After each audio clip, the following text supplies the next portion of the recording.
Sunderland are on the FA Cup trail again, 3 years after going all the way to the final. This week, they got away from it all. Will it put them in the right mood for today?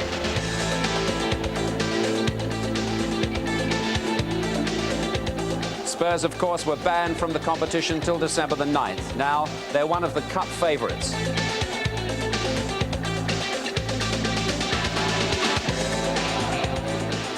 And good news for them is that, despite this,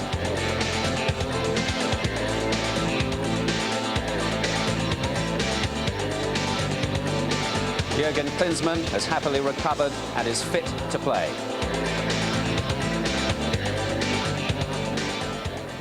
Good afternoon from Roker Park. Sunderland against Spurs. We've got a real good cup tie atmosphere here this afternoon. I suppose we're still looking for our real shock of this fourth round. Will it come here this afternoon? Well, Alan and Jimmy with us as usual for the big cup occasion. Spurs might have come here a few months ago, rather like they went to Notts County in the Coca-Cola Cup and get beaten, and nobody would have been too shocked then. That's right. It's all changed now since Jerry Francis taking over. He's got them organised and playing very much to their strengths. He hasn't done anything clever. He's just gone back to basics, fundamentals, where the back four are staying in position, no kamikaze getting forward and leaving the two centre-backs unprotected. Obviously, you've got David Howells playing just in front of the back four. He's an integral part of the system. He pass fit, incidentally, and does play. He just gives them that little bit of protection, that when the quality players are getting forward and it breaks down, he's insurance there, just to give a little bit of protection in front of the back four. And what's happened, all of a sudden, they're very, very confident. They've got the quality players. I think it's important today that they work very hard from the word go, individually and collectively. As you said, the atmosphere here is electric. I think Sunderland, the first 20 minutes, will have a furious onslaught. If they can withstand that, then Tottenham's quality players should take over. So you wouldn't expect an upset today? I'd have to go for Tottenham. Right. Now, what about Sunderland today, Jim? How important is it for the club and the directors and the fans and the players, this one? It's difficult to measure in terms of importance. It could be said to be a matter of life and death, or the chance of a lifetime for them to create unity, because that's what they're lacking at the moment. They've got ground problems. They're living in the shadow of Newcastle's enormous achievements, and once a club that looked upon itself as second to none, that's not a pleasant situation. So the fans have become depressed. They're upset with the board. The board are doing their best, but really can't accomplish anything at the moment. So it's a major day for them. Also for the players who are low in the league and having a depressing season. So it's a wonderful opportunity for them to create an atmosphere and a result that will bring about that unity and restore morale again. You should have given the team talk, Jim. That was a team talk. I'm going for Sunderland now. I'm going for Sunderland as well. You want to go out and play nowadays, do you? Thank you, Jim. Thank you, Alan, for the moment. Of course, we'll have news of the other cup ties this afternoon. Tranmere, Wimbledon and Bristol City against Everton. And the fifth round draw to come after that, live, of course. But now let's join our commentary team of Trevor Brooking and Barry Davis. Well, I must say it's nice to be back at Roker Park, and for a change Sunderland had the full attention of the North East. The North Sea looking pretty cruel. It's just a few yards away from Roker Park. It's the famous Roker End, and I would think he's been to see in his time. Certainly looks cast for one particular role. It's a cold afternoon, although not by North East standards. It might be said even to be almost like a spring day, but we have a rather swirly wind. And as Desmond Lynham said, plenty of atmosphere. It's a change for these supporters away from the problems of the league to face the big names from Tottenham Hotspur and raise the game to cause a surprise. Gary Mavett, who's known everything about the FA Cup, the triumphs and the disasters, and perhaps more than anyone in the game has learned to treat them as the imposters that they are. Ian Walker having a really good season. Gica Popescu, who will be making his debut in the FA Cup. He missed the game against Orchigan because he had flu. Spurs waiting to be joined by the opposition, who sensibly come out with extra tops on. It's David Howells and Jurgen Klinsmann.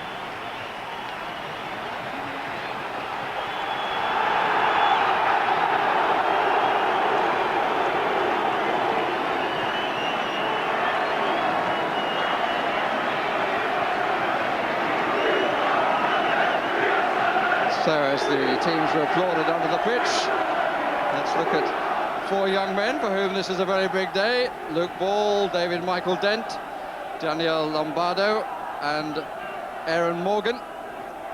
And young Luke Ball, who's been enjoying himself in the warm-up, is indeed the son of Kevin Ball. And there is Kevin, the captain of Sunderland, who is suspended and therefore can't play in this prestige match. And in Kevin Ball's absence, the manager, Mick Buxton, has gone for an interesting choice. He's brought into the side Lee Howie, who is the brother of Steve at Newcastle, known better as a forward. They're going to play differently today, Trevor. Yes, they usually play 4-4-2, but they decided to play the extra central defender. Lee Howie, as I say, usually a striker. Been playing a few games in reserves as a central defender, and he's going to give them that cushion against the likes of Klinsmann, of course, and Sheringham. Two important people, I think. Number 25, Martin Scott, will push in, and Mark Anderton, who they're particularly concerned about. Number 22, Martin Smith, up there as a third attacker, would be given a roving role, and he's very highly thought of up here. As for Tottenham Hotspur, all their news is good news, except for the absence of Dean Austin, who is suspended. But as we've already been told, Klinsmann and David Howells both fit. I think the lineup will show the versatility of Sol Campbell, number 23 there. He filled in central midfield instead of David Howells in midweek at Villa. Back to right back this time. He's been playing left back most of the recent matches, and so certainly useful to have somebody like him there. And I think Nick Barmby, number 7, wide on the left of midfield, but you'll often see him coming into the centre supporting Sheringham and Klinsmann, and he'll be difficult to pick up for Sunderland.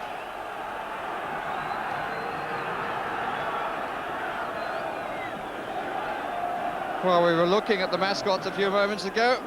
Here's Craig Russell, who on his 10th birthday was a mascot for a match for Sunderland against Liverpool. He's 21 years old next Saturday, an anniversary of both occasions, and making a name for himself now in his local side. Gary Bennett captaining the Sunderland side in the absence of Kevin Ball. His brother Dave scored for Coventry against Gary Mabbott's side back in 1987 when Coventry won the Cup. Mabbott became a Spurs captain to lose. The referee for this one, Mike Reed from Birmingham. Mabbott, of course, knew the other side of the story in 1991.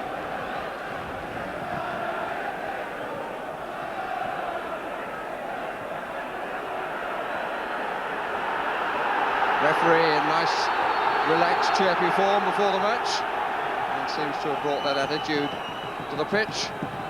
And so much in cup ties depends on attitude, particularly of the supposed betters. And Jerry Francis will know that better than most. That will be his only concern.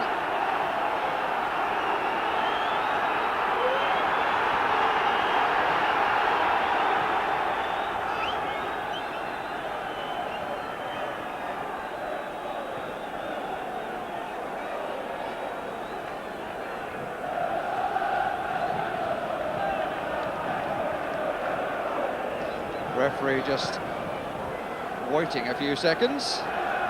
Shouldn't think the players will want to be held there for too long. It's now raining quite hard. So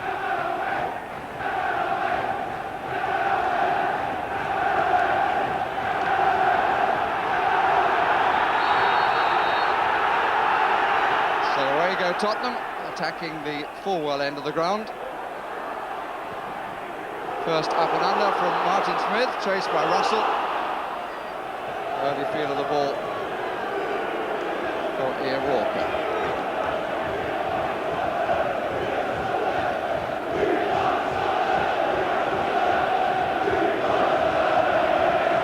Massive players in the centre circle. Sunderland dropped back, not the best of clearances. Nice touch from Klinsmann to Bambi. Return the compliment, but there was a foul on Bambi.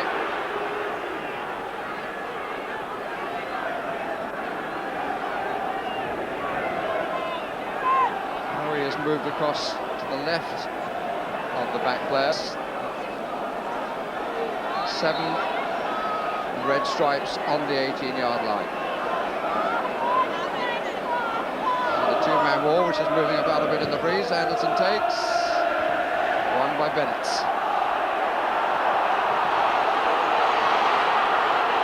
First touch for Gordon Armstrong, who's found his form in the last couple of games. Scored 2 in the replay against Carlisle. And scored against Notts County, who won here a week ago, the bottom club in the First Division.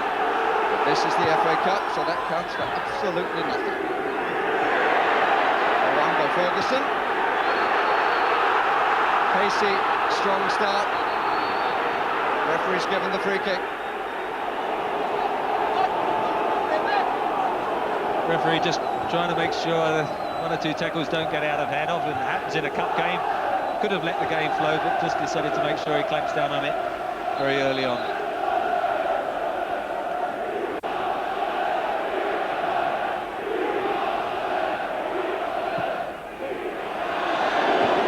Not a bad idea by Derek Ferguson.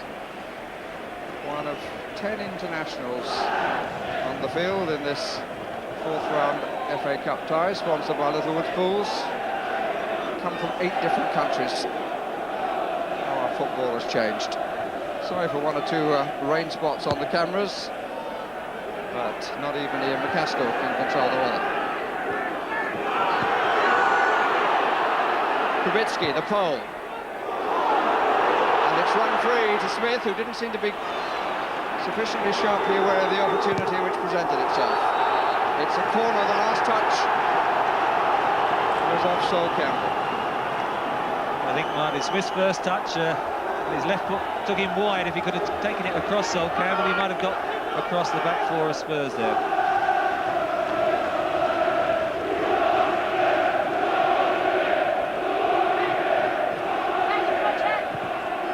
Curl in a bit, comfortably out by Teddy Sheringham.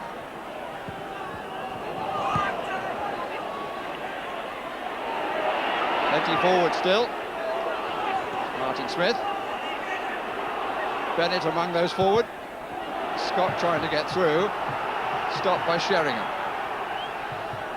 Early pressure from the supposed underdogs. Won't come down properly. Slightly disappointing by Phil Gray. Playing against the club where he started his career. But it was slightly unfortunate that there were people like Clive Allen and a certain Gary Lineker in his way. So he moved off to Luton.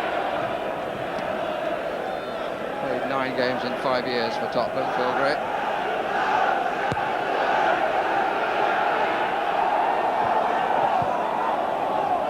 Klinsmann. Sheringham. Intended for a run of Barnby.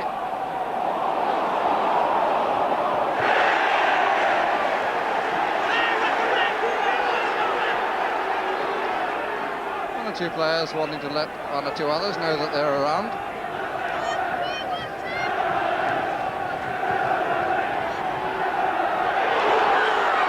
Neatly done by Russell and by the referee.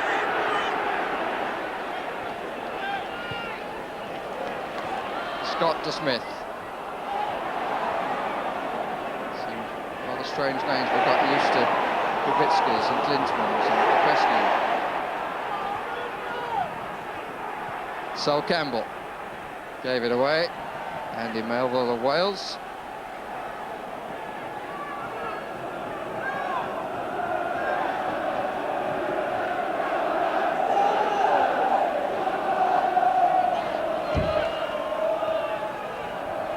Klinsmann waits in the middle.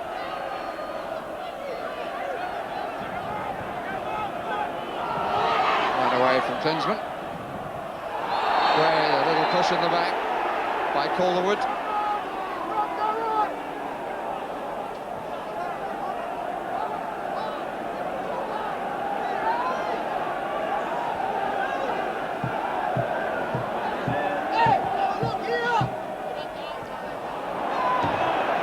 Something went wrong with the wires there. Bennett, incidentally, one of only 2 Sunderland players in the starting lineup who played for them in the final of '92. Spurs have 3 only from '91.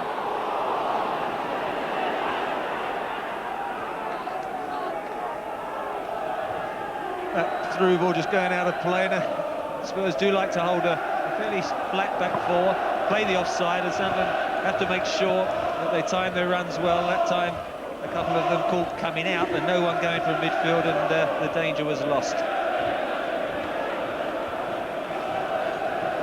Lots of youngsters in the crowd. They've spotted us just after we spotted them.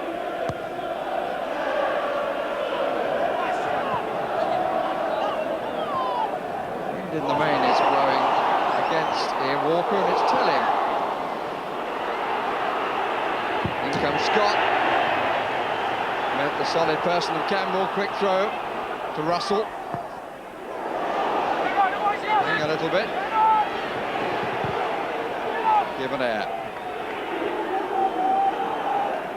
Barmby.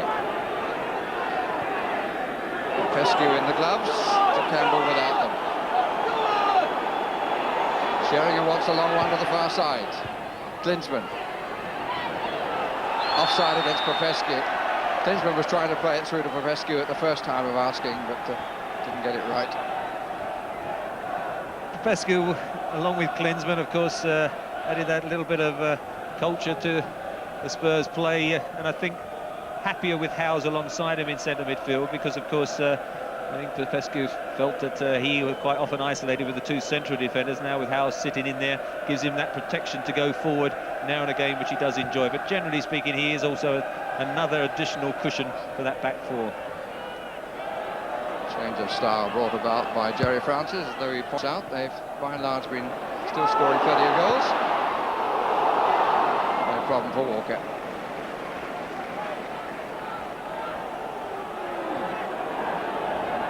Edinburgh. Popescu. Good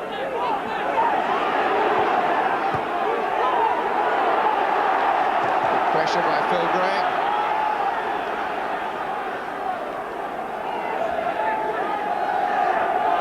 Leaves it to Dariusz Kubicki.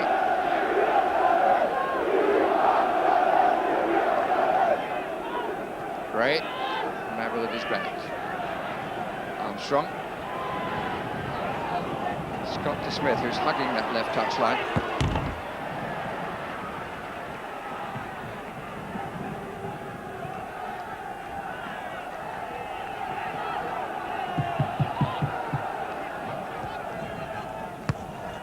Two waiting in the middle.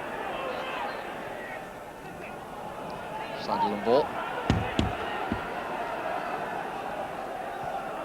Russell.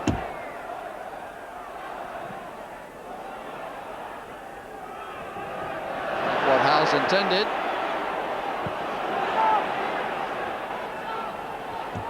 Melville. Play it the way you're facing. Alec Chamberlain.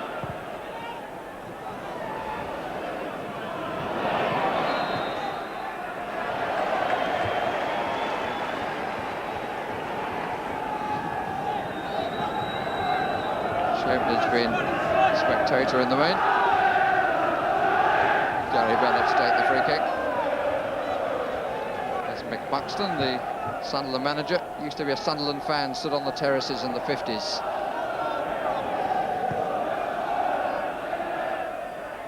If you're wondering what Mick Buxton was doing in 1973, when Sunderland won the cup, he was a coach on the staff at Watford.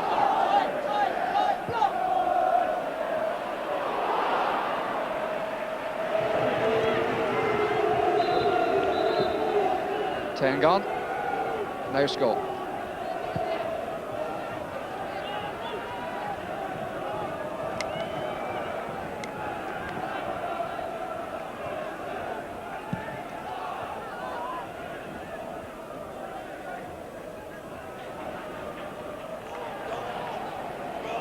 Chamberlain.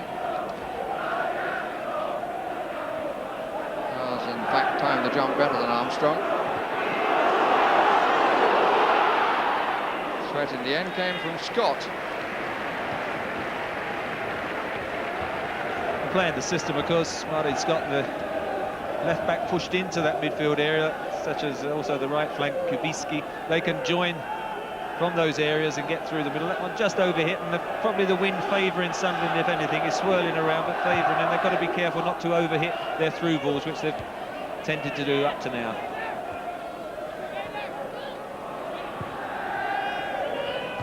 Bennett again, cushioned it well. Nicely done by Derek Ferguson. Gray got a man moving to his right, who was Kubicki. Went for something rather ambitious. Good Russell. Good to see a young lad. They're trying things like that. He's got a natural left foot, as Martin Smith, also Armstrong and Scott, so 4 natural left footers. He saw him partially off, he didn't catch it right, but the idea was there, and it was good to see him showing that vision. He's been playing well enough for the management to let Don Goodman move from here to Wolves. Edinburgh. Good touch, Bombi. Good tackle. Excellent tackle by Howie. Really fine challenge, which had to be absolutely precise. But a nice move by Tottenham, and Howie's first test has been passed with flying colours. Look at this. Clearly won the ball. Well, that was the idea of playing 3 central defenders. They felt with Barnby keep tucking in from the left, getting beyond Klinsmann and Sheringham, that they might need the extra defender, and Harry did well, because tackles from behind, you've got to be so careful these days not to give a penalty and not to go off, so a vital challenge. Armstrong with the free kick. 5 up just on the edge of the box. Here's Kubicki. Too many there. It needs to be got in a bit quicker than they're doing it.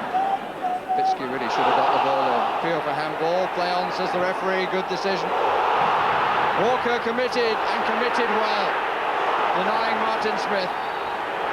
And it's a goal kick at the end of it all. Good stuff from the Spurs goalkeeper, who is a different player from last season. It was a good ball through. He had to get there, and he did. Could have broken more kindly, I suppose, for the Phil Gray, who was following up. A good ball from Scott, the attacking left-back, who started well, pushing forward, not just concentrating on marking Anderton, but keen to support the attacks. Kubicki. Curled out and in. Kubicki, this weather won't bother him. It's not quite Silesia, but it's getting close.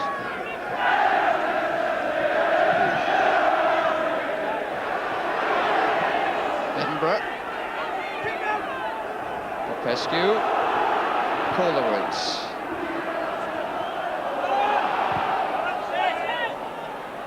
Scott didn't get it away. Spurs throw. Wind driving across the ground and the rain falling quite hard. Chase for Russell. Edinburgh there, so is Walker.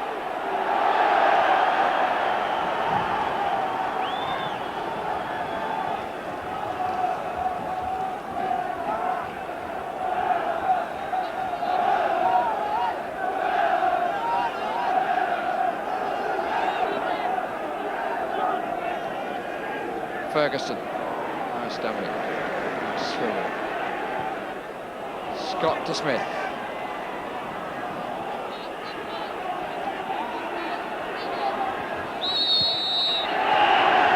Push by Campbell.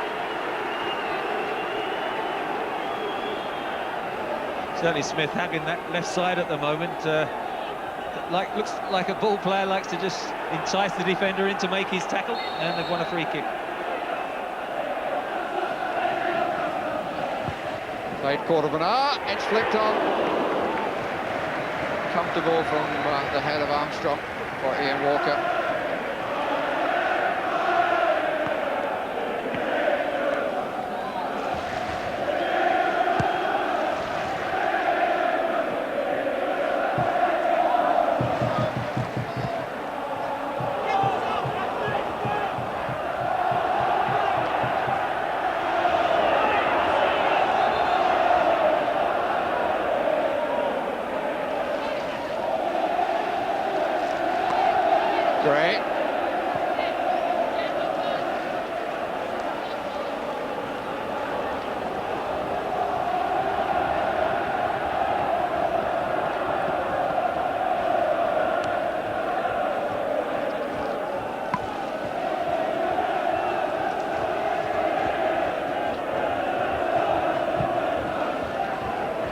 Barnby. Mabbott.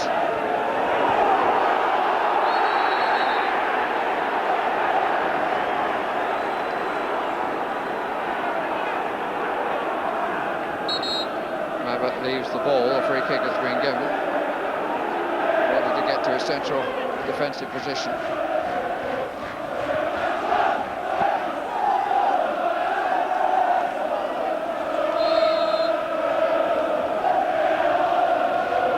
Scott takes. Won by Calderwood. Back in by Smith. Good challenge for the ball by Howes. Didn't make it, but it was enough to put Armstrong off. Kubicki. Spurs all moving forward en masse.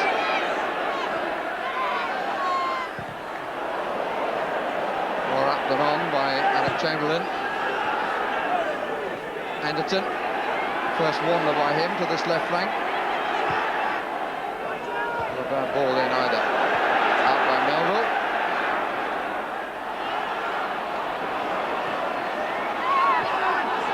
Referee playing the advantage again and then felt that it hadn't improved and gives Tottenham the free kick.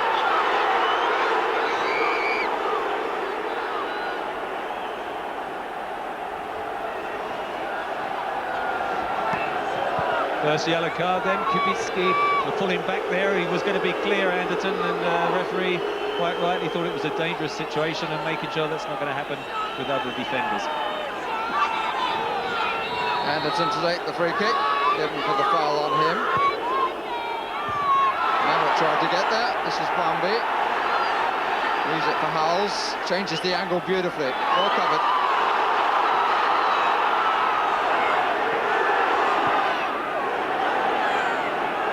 Gray. Scott. Everything to his right. Ferguson. Armstrong. Mabbott.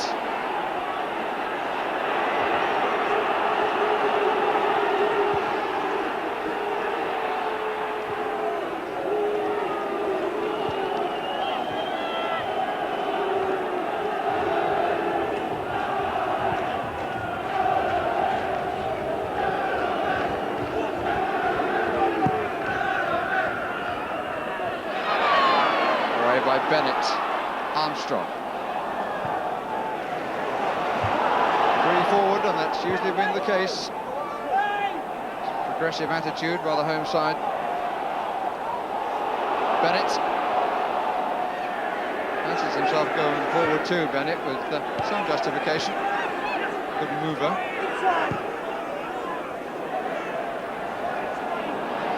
Andy Melville, not quite as fluent.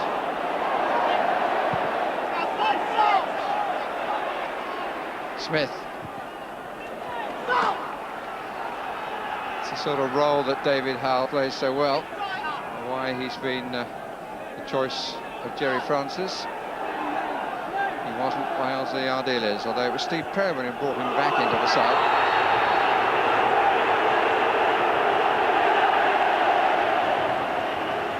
And the referee puts hand in pocket again.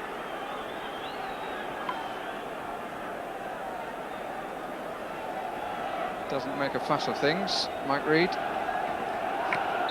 It looks like Sol Campbell this time, so both right fullbacks gone into the book. Header was by Armstrong, out by Campbell. The referee has been quite quick on his two bookings. I think he doesn't want to get the card wet. Sticks it back in his pocket and is rather sorry it's there.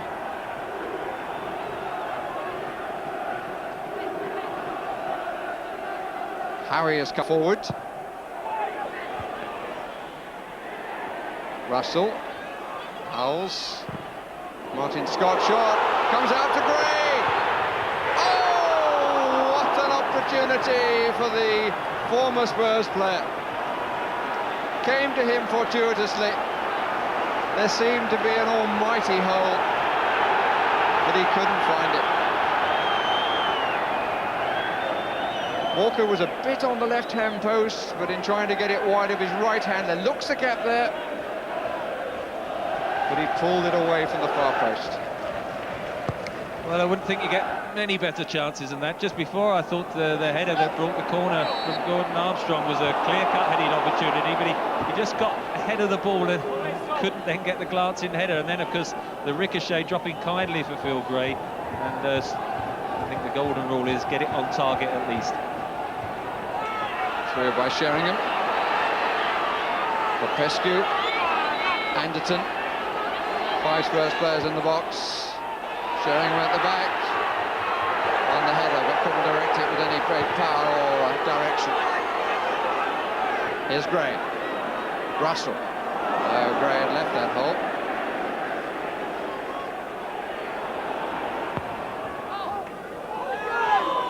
Clouds beginning to pass, the rain easing off. Could be some sunshine. Should have been for Sunderland a few moments ago.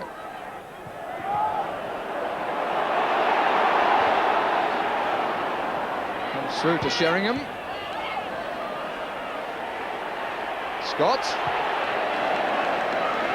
The crowd's on the edge of their seats or their toes. Ferguson, too strong. But he's looked lively, Derek Ferguson. Well, it's an opportunity. If you've been an international in Scotland, your Rangers, then Hearts, and suddenly finding yourself playing against the quality of Spurs, you feel, well, I want to prove the ability is still there, make a point. He's picked up a lot of the loose balls. Up to now, the forwards have not quite been on the right wavelength, and he's trying to knock the ball into space rather than to feet, and they're looking to feet. Still only 27, Derek Ferguson. Came here in July '93. This is Kubicki. Came a year later after a spell on loan, arrived from Aston Villa, having left Legia Warsaw in Poland.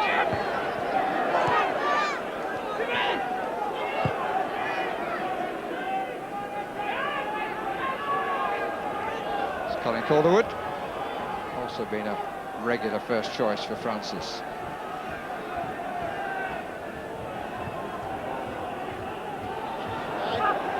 Owls. Barnby is on the left side ahead now of Edinburgh. He was a little bit lucky, he didn't control that too well, and in the end it did cost him.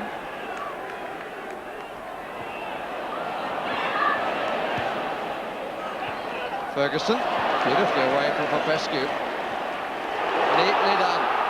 Bennett can carry, they're all backing off him. Finds Kubicki, 3 for the cross. Good stuff from Sunderland. Ferguson. Taken off his toe by Sheringham. Sunderland really should have made more of that. Well, that was the best move of the game, wasn't it? Started from their own penalty area involving 6 or 7 players, and the Neo's cross just cleared. But they don't look like a side that have only won 2 league games here at Roker Park. 15 goals in 16 games, though, is the statistic which tells a bit of a story. It's been the tally at Roker Park. Armstrong playing with lots of confidence, the Sunderland side, rising to the occasion, as was expected, I think.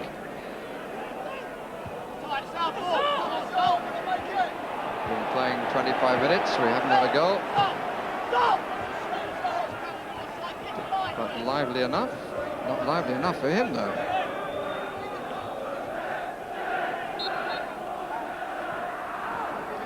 Klinsmann, who hasn't really been in the match much.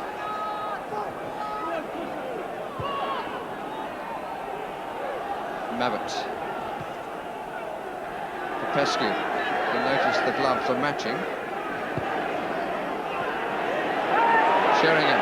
Got the space, if he can move to his right. That was on for Barnby, who was offside. But that's where the gap was, and Barnby aware of that, but by the time the ball was played, he was caught.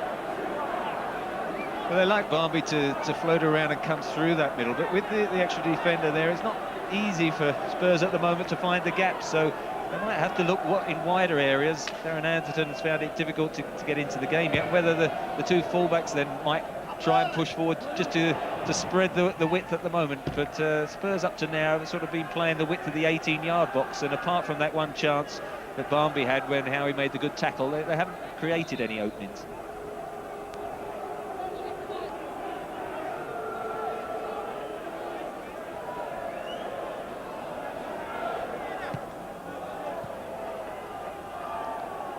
Sunderland ball, in and out.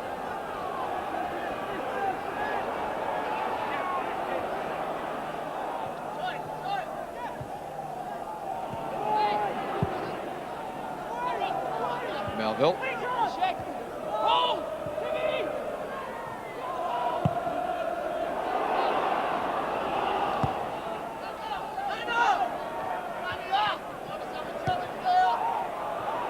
Just played in and no more. Ferguson, industry showing again.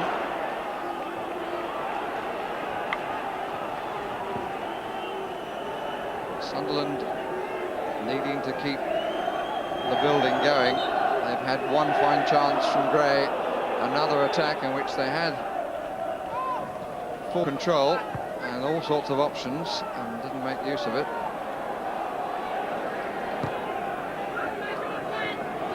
Edinburgh, nasty height. Popescu, Anderton to his right. Further over there, that side is Sheringham, two down the middle. Howie, somewhat unorthodox, and then it was played over the top of the prostrate Howie.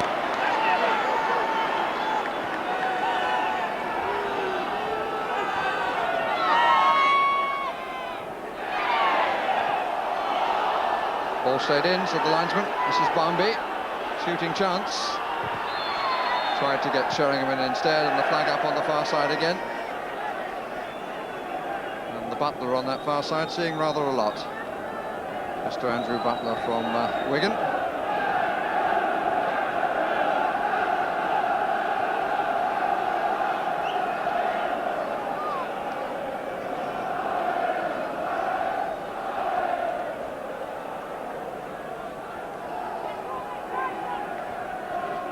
We need the Barnet today.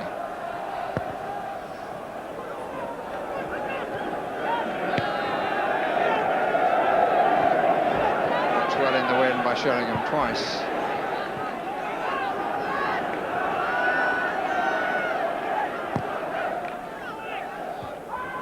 Armstrong.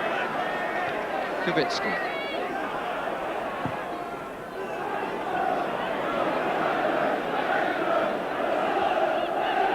Don't know who wearing red and white stripes the Pole saw on that left side. Scott.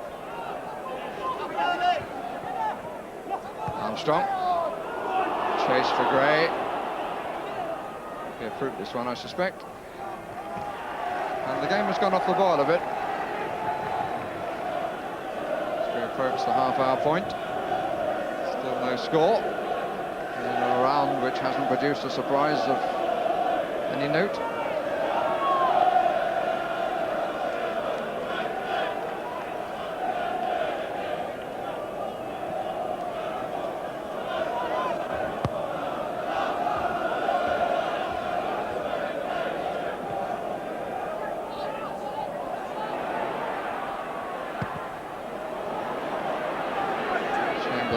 Rather screwed off his instep. Trying to do a bit better this time. Seemed to be the suggestion of Howie. Howells, Edinburgh.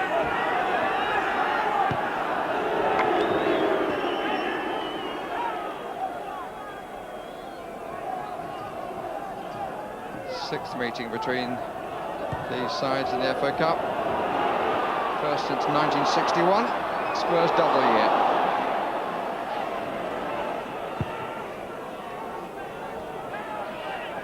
Very well watched by Melville. Scott.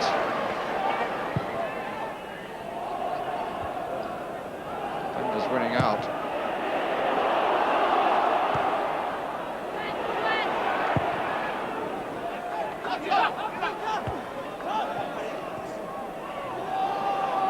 Sheringham. That's a lot of Edinburgh. Kubicki. Craig Russell.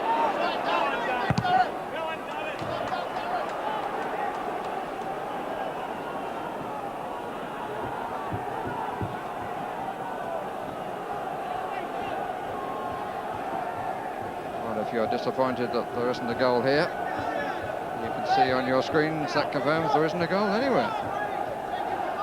So we haven't gone to the wrong match.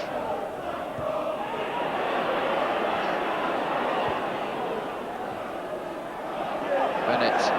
Barmby did well. Possibilities here for Tottenham. This is Klinsmann. Barmby in the middle, getting away from Bennett. Goalkeeper had it, lost it. Needed the help of the long legs of Bennett. But Barmby always looked the favourite on Bennett then. And Tottenham almost changed the atmosphere at Roker. Anderton. Well read by Kubicki. Pickett. Navid on Gray. It was quickly taken, but the referee wants to take it again. Ball may well have been moving. Indicating the spot for the free kick, Mike Reid. Good break by Spurs. Gareth Bennett actually was taking the free kick now, was made a mistake in the centre, and it was his long leg who rescued the situation just as it seemed it was going to squeeze clear for Sheringham coming in.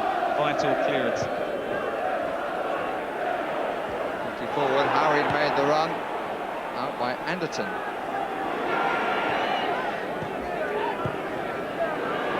Here's Popescu.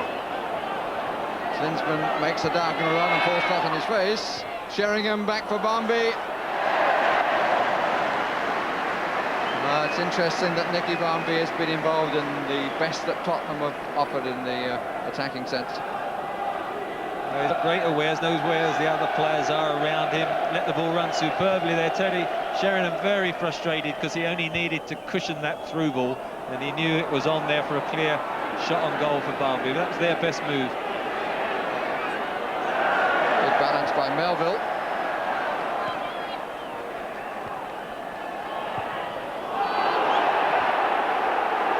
Popescu could have a long distance crack, tried to find Barmby. Everybody wants to find Barmby.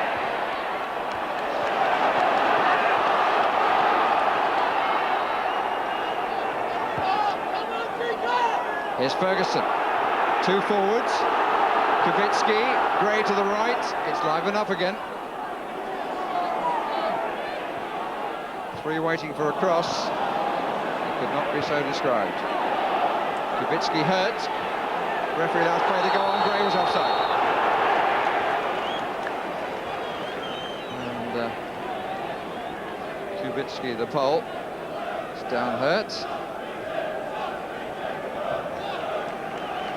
And Wimbledon lead at Tranmere. The Norwegian Øyvind Leonardsen has put them ahead.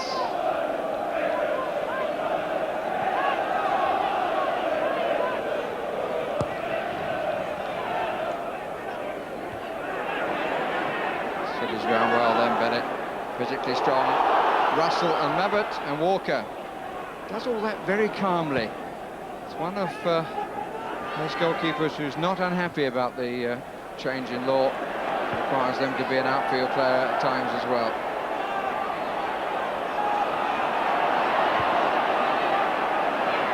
Howie.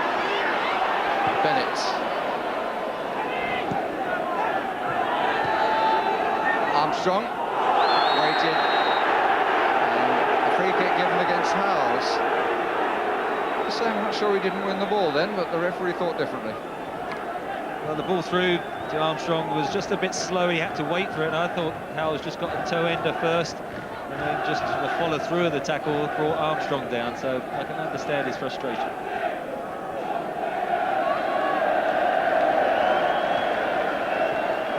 Ferguson. Plenty up there. Well won by Campbell. Nullifying the threat of Smith. Ferguson, lots of industry. Good pace, Martin Smith. Did it go out?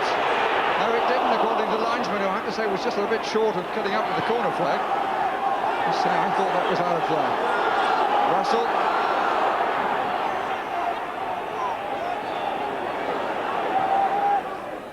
Gray. And Harry.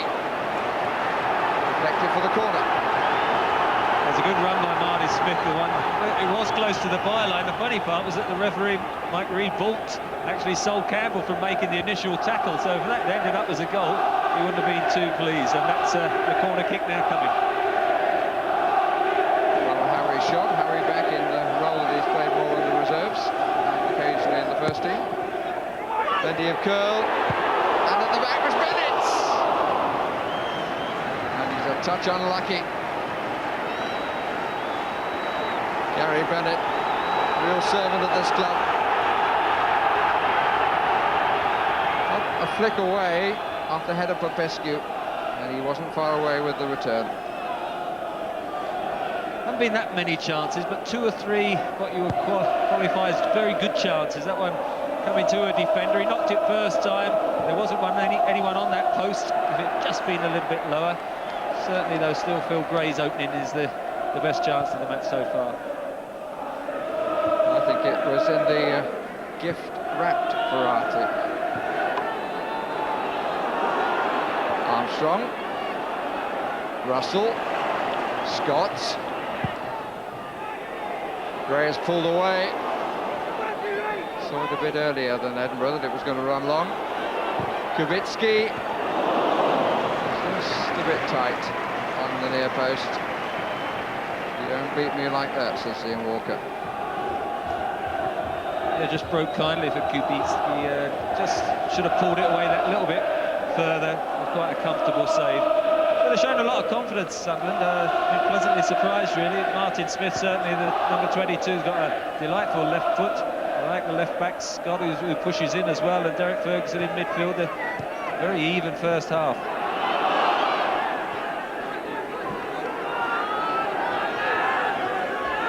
Owls. Klinsmann away. Free kick. I think 1 or 2 in Roker Park might have thought that was the Klinsmann of before he came to British football. Let's see. Well, he won the ball.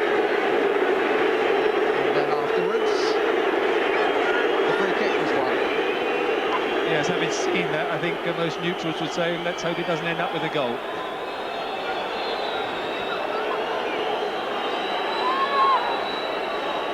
Anderton may well try to come around the wall. Forward on the far side, Anderton takes. Chamberlain just with the tap down. Justice done.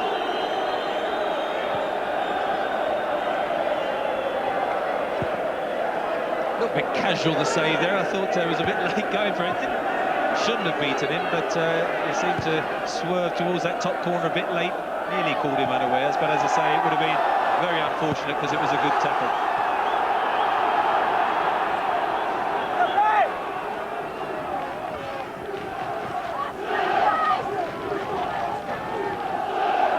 Ferguson, whose hard work has certainly done much to make up for the absence of ball. Russell. Pescu's supposed clearance. This won't come down. Edson. Part-time fullback who worked it well. And Klinsmann gets the booze. It was inevitable, really. Campbell. Barmby. Klinsmann in the middle. So is Sheringham. Popescu.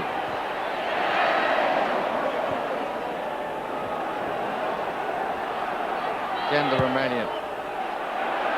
He's hanging a bit. Hanging comfortably for Alec Chamberlain, who sets the pole on his way.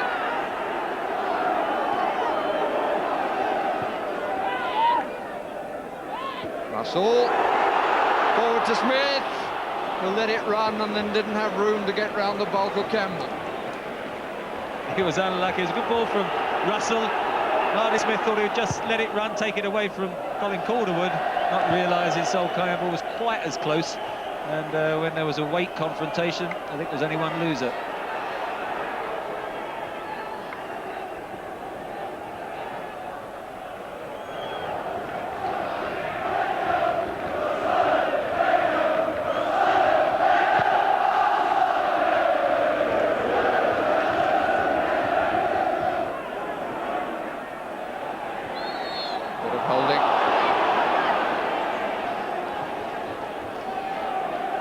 Anderton. Ingram making a run outside, which was in the same track as Anderton. Harry's header, only to Campbell. Klinsmann. Good height on the header from Melville. Now Martin Smith. Ferguson. Gray. Crowd like that, nicely spread out.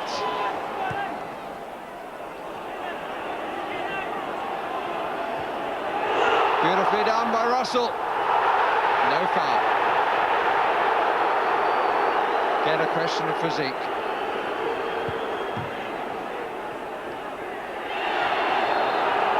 Challenged by Armstrong on Howells, which the referee just looks with a touch of disdain. Bit of arm wrestling going on. The first pull, in fact, was by Russell. Campbell was just stronger. Yeah, no question of penalty there. Put it through his legs quite well. It just seemed to hesitate rather than get his body across him and allow Campbell to come and, as you say, deflect his muscles, and the young striker bounced off him. Last 2 minutes of the first half. It's something of an old-fashioned cup tie on a raw afternoon. People standing and getting soaking wet, but enjoying the match.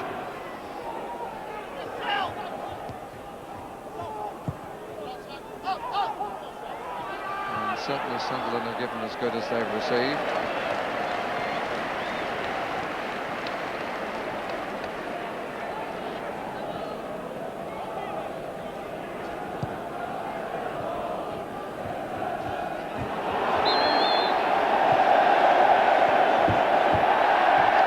Quick yellow card to Calderwood.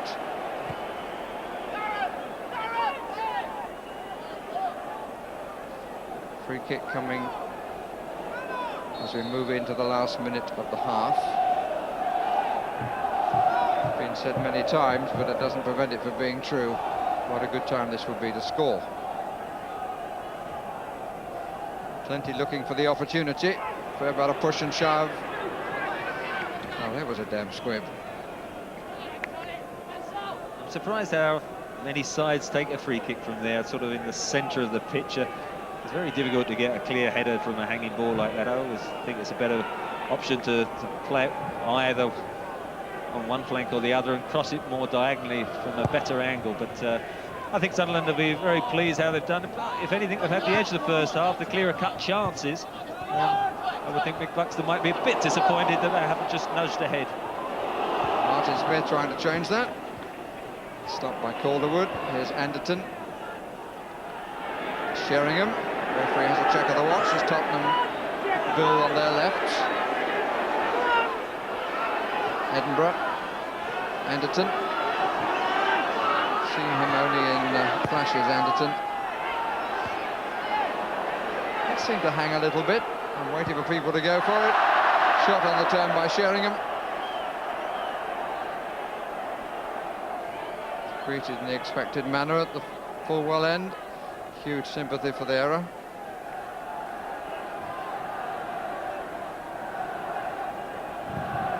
Sunderland fans have come here to enjoy the afternoon, never mind the weather, and their team hasn't let them down so far. They've been in the sunshine of the Costa del Sol during the week, which proves they've got their heads on their shoulders. Russell. Mavitz.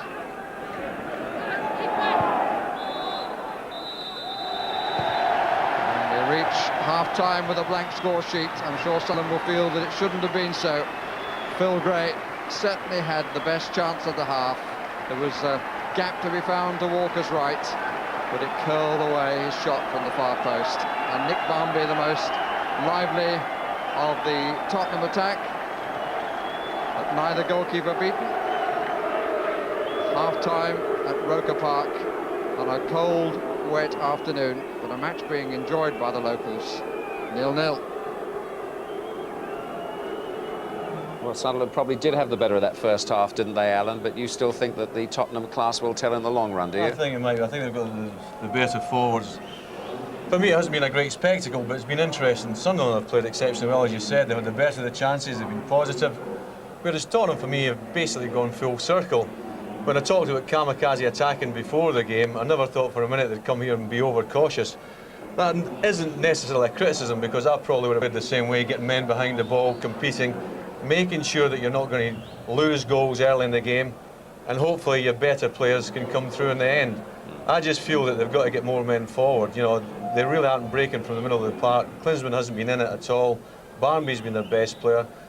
I think that Sunderland might rue the chances that they've missed. The Gray chance in particular. The best chance of the game. Yeah. Jimmy, are they showing well enough nerve and sinew and all that stuff for you, Sunderland, do you think? Well, they're showing quality football, but it's kind of ominous in a way that they've had so much of the game, and the quality of their passing has been very good. And you say, well, what are they doing lower in the league on that basis?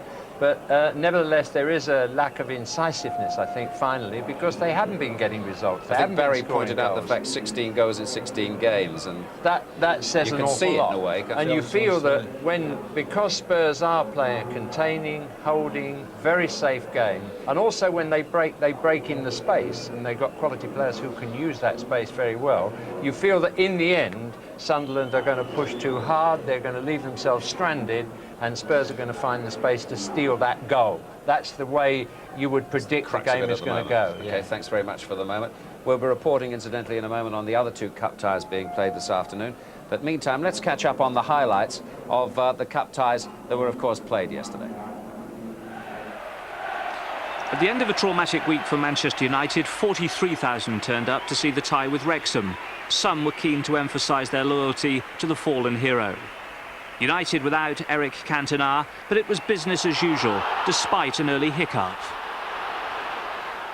Durkin, plenty of support.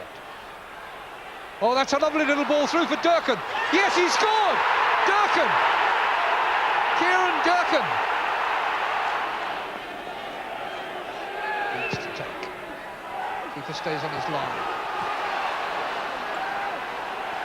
Oh, in! It wasn't very good defending, but my word, it was good finishing. If they delayed too long, Wrexham now have a lot back. This is Scholes. Good ball. Oh, that's beautifully done. Giggs has scored it. Classic move. Still the pressure is on. McLeod! Wrexham players are currently saluting their fans as well they might. They've enjoyed their afternoon's glory. At St James's Park, Newcastle made it through at a canter in a match where Paul Kitson was the star of the show. Italy. There's Kitson, and there's the opening goal.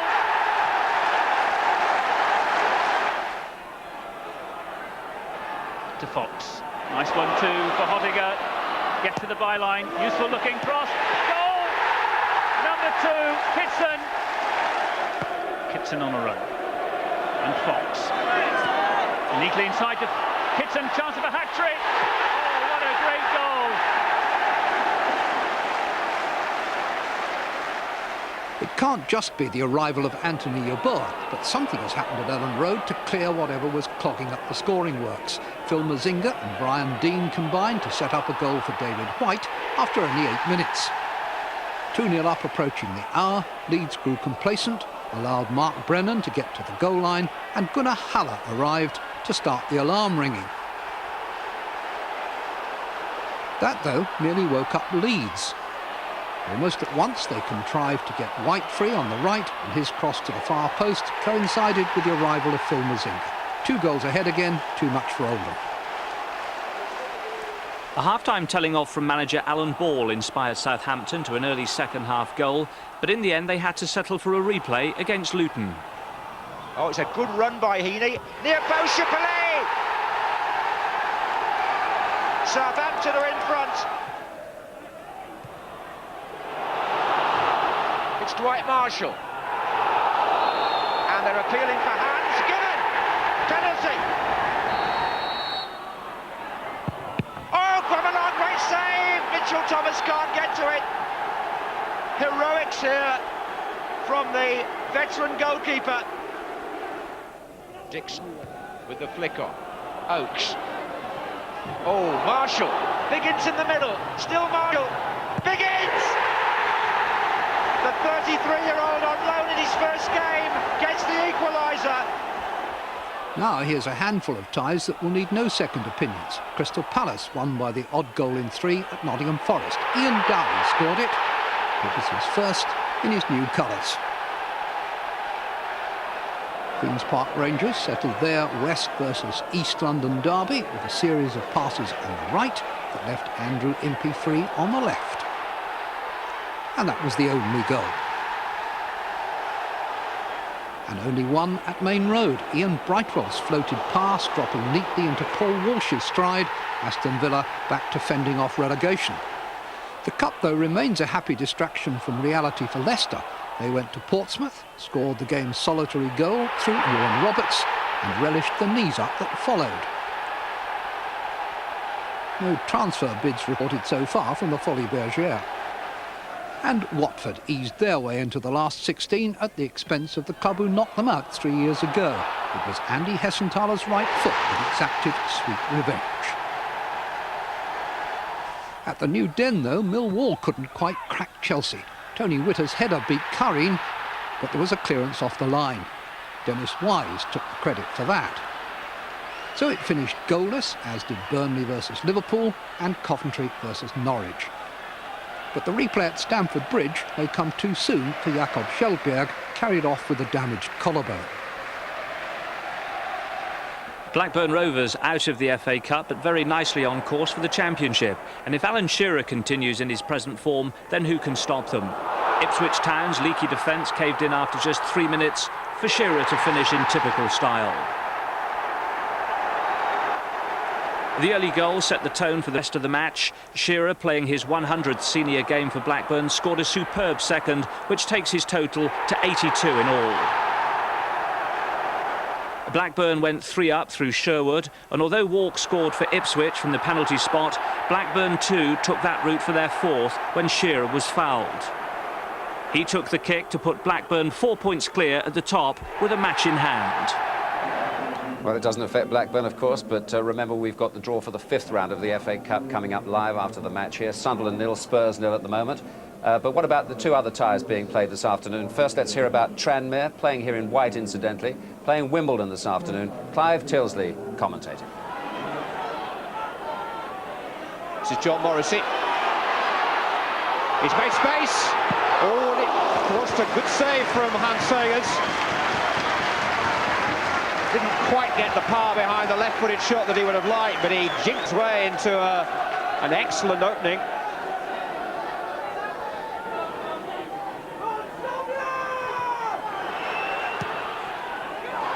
Towards Muir. Oh, good save by Segers. Cleared by Vinnie Jones.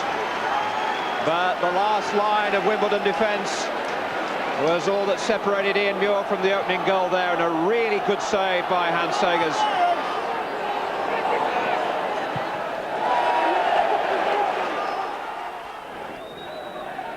Ian Muir is not the tallest player inside that penalty area, but he got up and directed the header really well, and it was an excellent stop by Segers. Ball was almost past him down to his left, and he just managed to get a hand on it.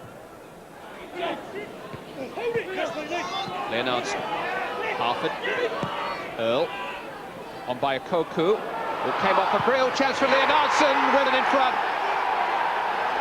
Øyvind Leonardson, the Norwegian World Cup player, in his first ever FA Cup tie. And the referee encouraging them not to overdo the celebrations. But once or twice Wimbledon have got midfield players into good positions from deep, and fed rather unfortunately by John McGreal. Leonardson took his chance well on the half volley. So Wimbledon ahead in that one. There's another First Division against Premiership tie, of course, at Bristol. Bristol City against Everton. Tony Gubber has this report. Everton will be happy to get out of jail from Bristol City. They brought 14 players, and with John Ebrell taken ill just before the kick-off and Andy Hinchcliffe injured in the first half and Graham Stewart on, they basically haven't got another fit outfield player to put on in the second half if required, and they could well be a goal down. Anders Limpar was dilatory on the ball just outside the penalty area. He lost possession, and Scott Partridge had a shot which beat Neville Southall but went wide off the foot of the post, and Brian Tinian had another good shot as well which didn't hit the target. Everton will be glad that it's 0-0 at half-time, but they've got to survive another 45 minutes. Well, a former Sunderland star is watching this match here, Ali McCoist, and he's now with Ray Stubbs. Let's hear his view. Ali, Sunderland did well in that first half. Brilliant first half. In fact, the best of the chances, I felt. And a wee bit unlucky not to get in front, but Spurs on the other hand looked very, very good in the break and dangerous with some quality front players. But Sunderland got to be happy with the first half. I think everybody at home will be wondering why Sunderland aren't higher up the division. Well, they're playing great. I was at the replay over at Carlisle. They played very well, 1-3-1, and deservedly so. And if they just maintain this form, especially in the league, I don't think it'll be long before they're back up the table. What would you be saying in the Spurs dressing room at half-time?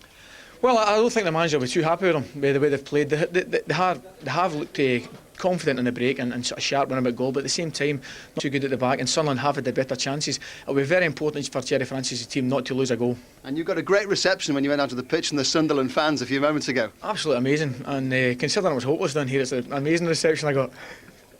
How are you going on for Rangers right now? You've had a terrible season with injuries, but you're close to fitness. That's me fully fit now, and we've got the rearranged cup game on Tuesday, so available for selection, but just need a bit short of match practice. Hope to see you playing again. Thanks for talking to us. It's a pleasure, thank you. You played against him, didn't you? He was hopeless. He was hopeless, OK. Well, that's got that established. He admits it himself. Let's look back at one or two of the incidents of the first half here. And, of course, Sunderland had the best chance of all. Phil Gray was through and... You've got to put these away. Yeah. Corner kick. It's actually cleared out, and what will happen is the Tottenham back four come out in mass. I think it's Calderwood, number 5's left in there, and when it comes back in, it breaks kindly to Phil Gray. Decent touch. Walker shows him a lot of the goals. He's got to hit the target, he's got to score. It's the favourite 0-1. I have missed one or two like this myself in my time. You aim to miss the goalkeeper's legs, hold on, and you missed a goal. If you missed a goalkeeper, you missed a goal. You've got to almost hit him. You never missed a chance like that, did you? I'm afraid, I must confess to Sunday afternoon. Hayes told me he missed one or two. And I was told about it too. From Johnny, yeah, exactly. Now, Barmby's looked perhaps the danger man for Tottenham here this afternoon and been involved in one or two chances. Klinsmann made a nice cross for him. Definitely their best attacker. Yeah. And what Klinsmann does well here is he looks up, plays a great ball, and it's very difficult to defend against. Bennett and Chamberlain come, and they're very, very fortunate there because they get the break of the ball. You can see number 7, Bambi's right in there. If it breaks for Tottenham at all, it's a goal. A good ball in. Yeah, there's just a moment of panic there, but both of them, the keeper and the defender, got in and countered the first ball.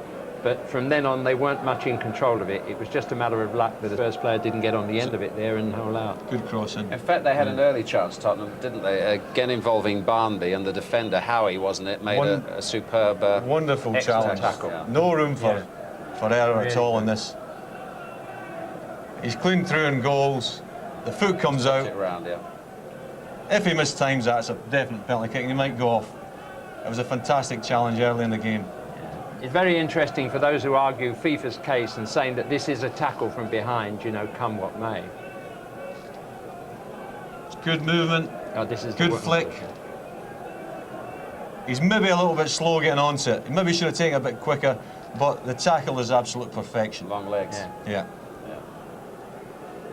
Now, they were looking for a penalty, Sunderland, towards the end of that half there. Should we have another look at that particular incident? Well, I didn't think it was a penalty at all. Sol Campbell was already being booked. Russell goes past him. Campbell does well to turn quickly. I think he's behind him when he bumps into Gave him Campbell. an elbow back, I thought. Yeah. No. The point was that Campbell was going to get there first, and Russell realised that and threw himself down. He had no need to fall at that point, and the referee read it very well. The referee obviously agrees with you, because it is still 0-0. I'm sure he'll be absolutely gratified to be know delighted. that, Des. It is still 0-0, and we're looking for some goals in the second half. Hopefully they will come. We'll see what happens. Sunderland 0, Spurs 0. Let's rejoin Trevor and Barrett. Spurs management on their way, followed by the Sunderland team.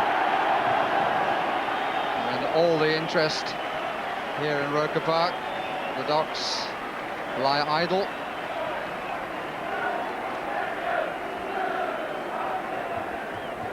The wind has got up, rather, during the half-time interval, blowing a little swirling, although the strength is mainly from left to right, blowing towards the sea. Most of the clouds have gone away, a little higher, and they've got a touch of blue sky as well. And we've obviously got a charge down the left side to open the second half by the permutation that Sunderland have taken up here. It's a bit too much down the middle, but Gray looking to be the recipient. Interesting 0-0. Spurs have won 4 of the previous 5 meetings between these two sides, which have totaled 20 goals, 15-5, and the last 2 meetings finished up as 11-2. The last meeting was 34 years ago. Spurs won in the 6th round in the replay 5-0 after 1-1 here at Roker Park.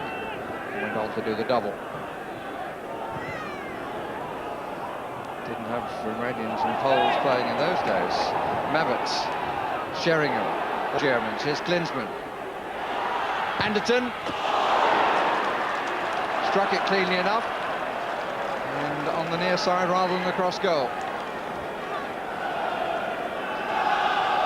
I think he should have done better, actually. It's good little ball to spread it wide by Klinsmann. Set up, didn't have to control it, hit it first time, and sort of sliced off the outside of his foot. More positive opening, perhaps, by Spurs. Certainly, recently when I saw them play West Ham, they had a pretty torrid time in the first half and came out and went on after being 1-0 down to play very well second half and win 2-1. Perhaps Jerry Francis has G'd them up a bit to get a few extra men forward. Well, it's taken you nearly 47 minutes to mention the words West Ham. I thought that today, after yesterday, they might not get a mention. They won't get another one then, so...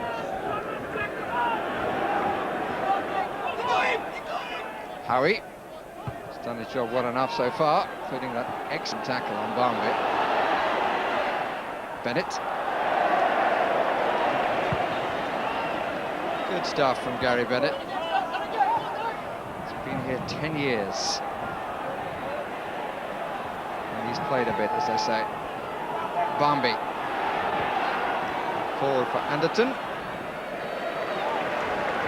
And Spurs seemingly have decided to carry the fight to the opposition. They now have the wind in the main behind them.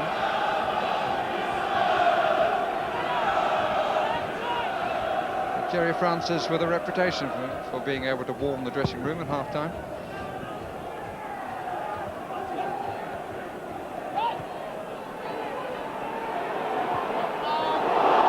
Forward for Gray, away by Calderwood.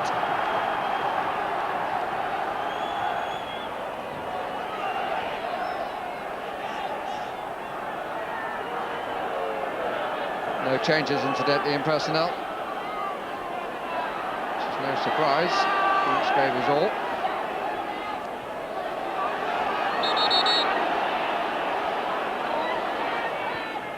Finally, the throw taken and coming to nothing.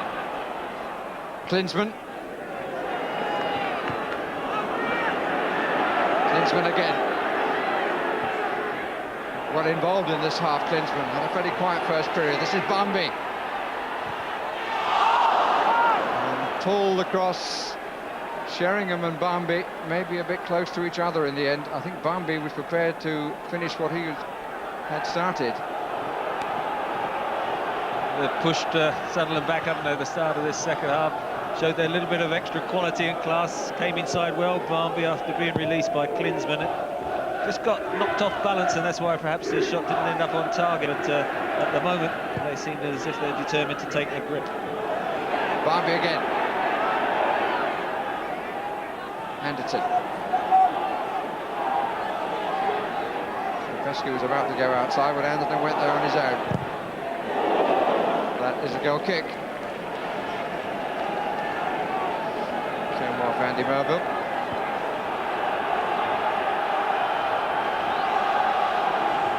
Gary Bennett, story is that he has a bit of a hamstring problem. Some news from Ray Stones down on the touchline.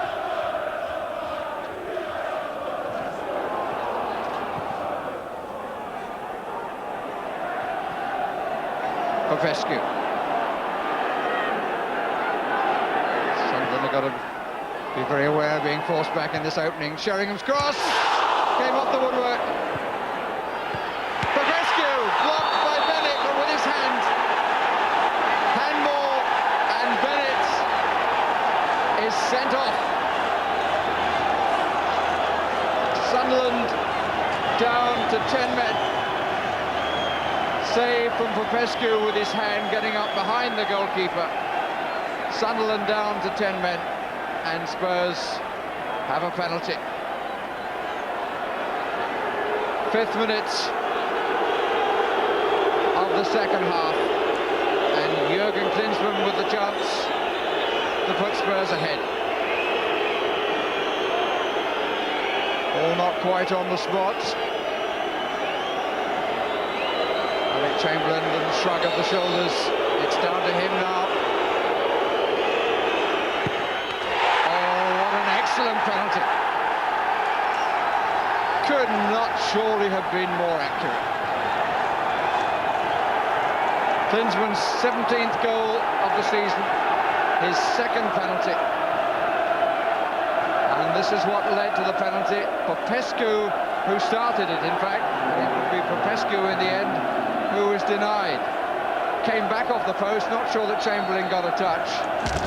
And there's Popescu in the middle, unmarked, side foot, and clear handball by Bennett, who in the modern ruling knew that that was the end of his interest in this match, or at least playing interest. As for the quality of the penalty, look at this. Well, that's how to take one, isn't it? Because he took over from Terry Sheringham earlier in the season. He missed a couple. Klinsmann looking really clinical there, but it had that hallmark, didn't it? The opening few minutes, Spurs came out, took a grip, couple of half chances, and then that chance. Here's Smith. Looking for a bit of a bobbly daisy cutter for somebody coming in. Didn't quite get it right.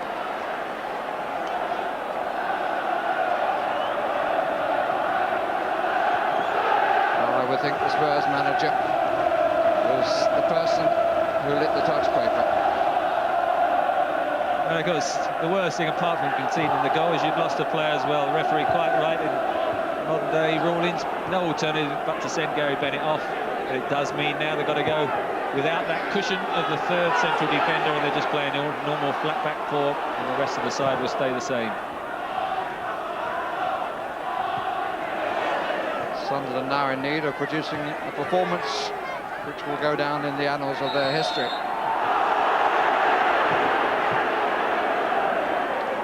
Spurs, one would think, will not be content with what they've achieved.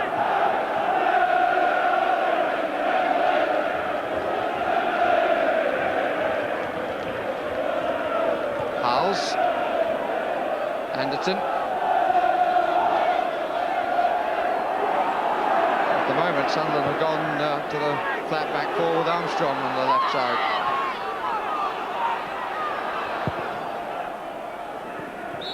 Yeah, I think he's just drifted back there.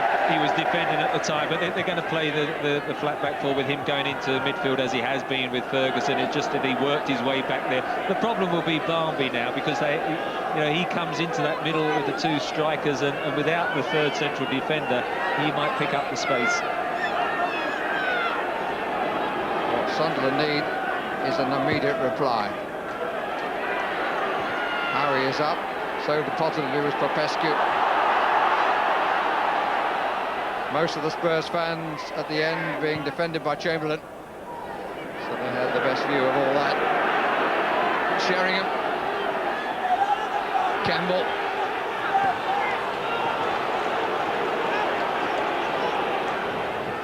This is the view from behind the goal. I don't think the referee could have had any doubts at all. Absolutely as clear a man caught in the act.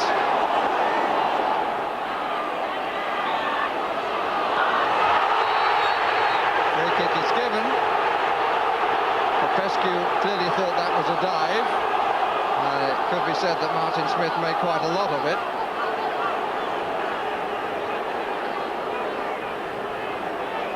Oh, hello, yes. I think we'll go for a 5.6 with Tuck. He's a quick learner, isn't he? He must have been watching the Klinsmann free kick in the first half. That was a good tackle by Popescu. Now, Martin Scott with the left. Out by Mabbott, but at the expense of a corner. Bumped into Harry, turned around and smiled. One of nature's gentlemen, Gary Mabbott.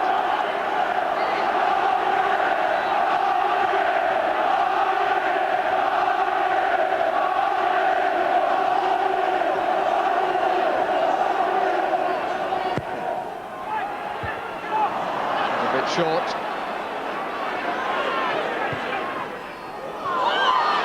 Smith and Campbell. Goal kick.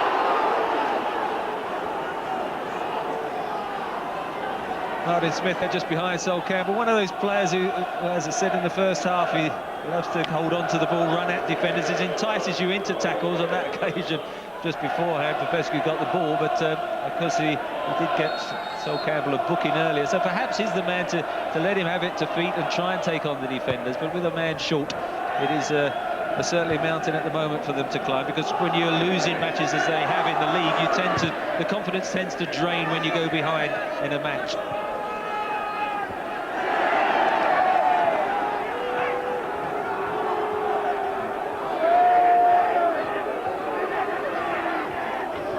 Looking good for Wimbledon. They're 2 up at Tranmere, the second goal scored by Robbie Earle. Leonardson scored the first, if you weren't with us earlier. Here's Sheringham scoring the second for Tottenham Hotspur. Well, they allow the freedom of the penalty area to the right at Roker, or to our right at least. I think Howie's expression summed up the feelings of Sunderland supporters. I mean, it really was a walk on the comfort side. Harry missed the header. Sheringham looked up.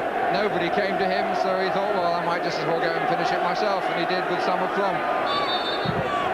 Well, you just can't commit yourself there as a central defender. You either get the ball, but you don't get the wrong side like that. And then, of course, now there isn't the cover of the third defender. Teddy Sheringham thinks, right, let's keep going on his left foot, and no chance at all for the goalkeeper, and now surely it's beyond them. Well, if it was a mountain before, it's space travel now. And the expressions tell the story.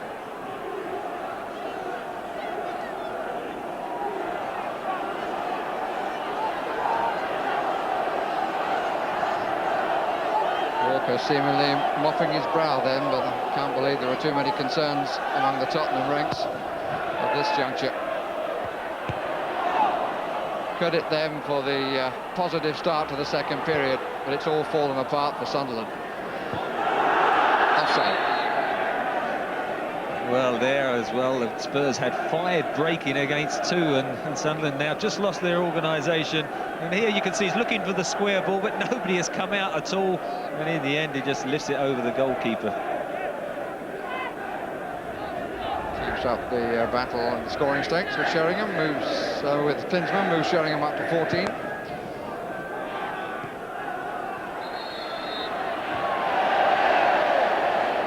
It's the sort of goal you see in a 5-a-side practice match, really, when everybody stands off. Scores, he does about 3 laps of honour, too. Martin Scott. Well, the neutral would be certainly behind Sunderland.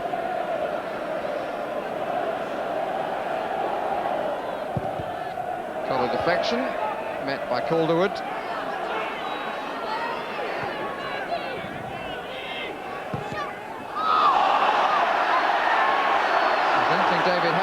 appreciated that too much. He'll have a singing in his ears. Got cheekbone and ear together.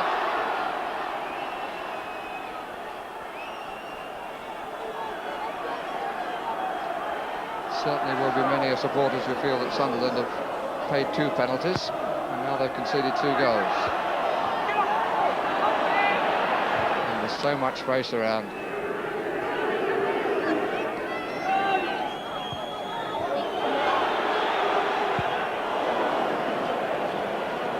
Has not cleared the ball very well, Alec Chamberlain. Comes to Barmby. Sunderland all over the place. Here's another. No, there's not. Good save by Chamberlain, denying Anderton. A great ball from Barmby. That was good early one. And Anderton actually only needed to knock it in the far post. You see he's going to knock it back towards the goalkeeper as he's stretching. He'll get a better angle from here.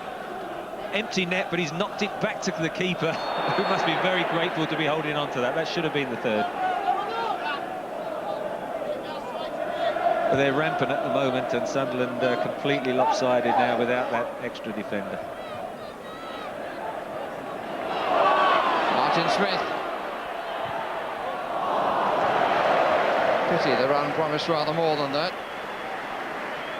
Martin Smith, one of the youngsters in the team, 20 last November. Played for England under-17 side.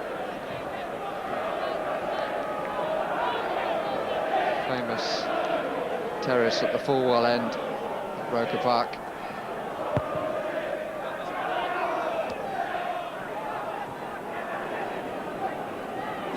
Seen by Howie. That's a lot of Phil Gray. How the miss now has proved so costly, Phil Gray, in the first period.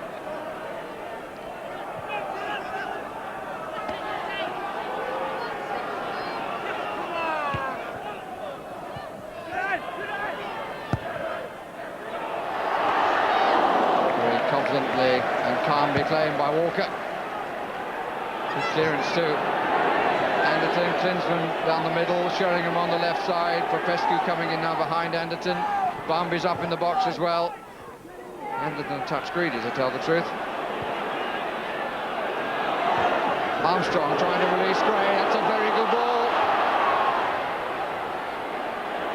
Craig Russell is up with him. Smith is behind him.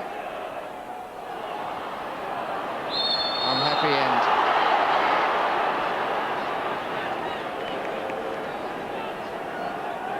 Superb ball from Armstrong to release Gray, and then just having 1 against 1, he turned back out, and again Martin Smith hesitated, not happier or as happy going on his right foot as his left. Well, looking there at Mick Buxton and Trevor Hartley, how can a manager legislate for what has suddenly happened in this match? I think as well to Spurs, that little extra gear they found the first 5 minutes of the second half, it was looking ominous, and then the goal came, and since then they've been, well, so dominant. Totally, I think. Sheringham. Only place for it to go. And Kubicki trying to lift his side, who are deep in the doldrums.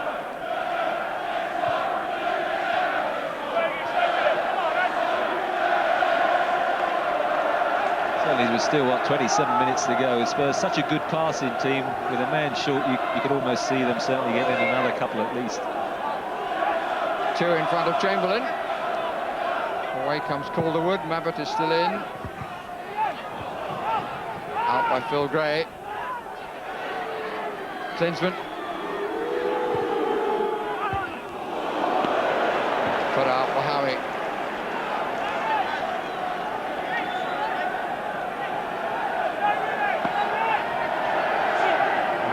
Made the journey up from London. They're the ones celebrating and enjoying themselves now.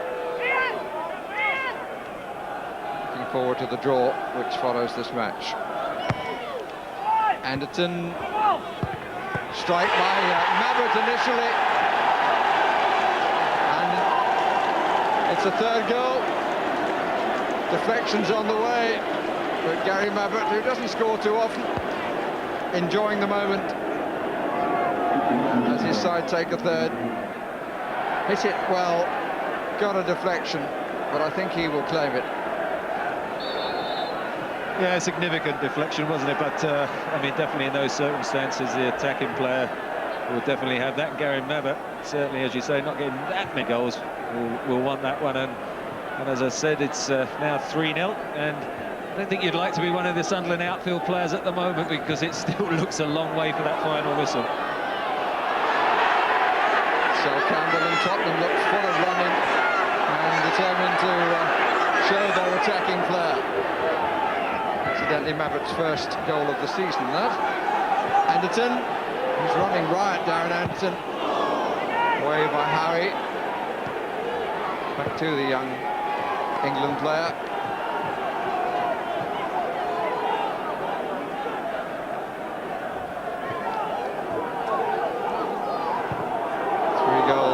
In the opening 20 minutes of the second half. The Premiership side in such a happy position. And to add insult to injury, Derek Ferguson's got a knock. So it should be to add injury to insult. Barnby, free kick against Armstrong. Ferguson certainly in need of attention from Steve Smeltz. That's the number 3. There's the scorer, Gary Mabbutt.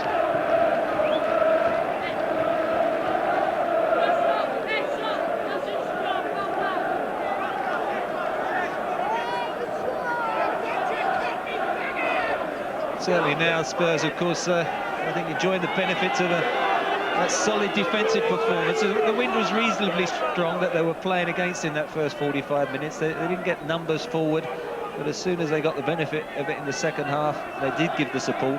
And certainly people like Gary Mabbutt at the back with Calderwood, 2 defenders who looked as if they were having a torrid time at Spurs. Suddenly, since Jerry Francis arrived, he's tightened up that back 4, and they've come through, showed good form. David Howe sitting in front of them, and now the forwards are getting the benefit of that first 45 minutes.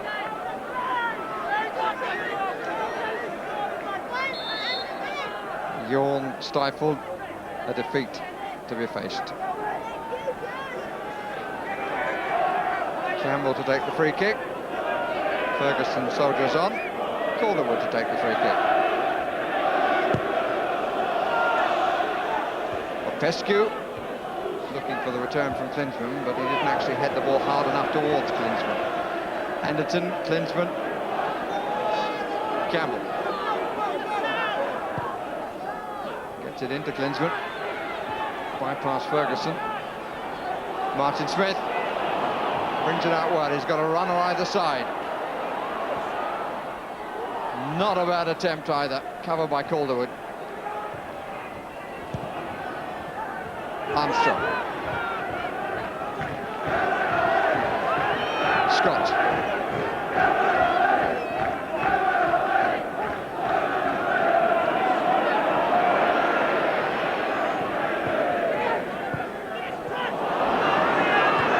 Given away, and they can't afford to do that. Klinsmann, 4 on 3 here.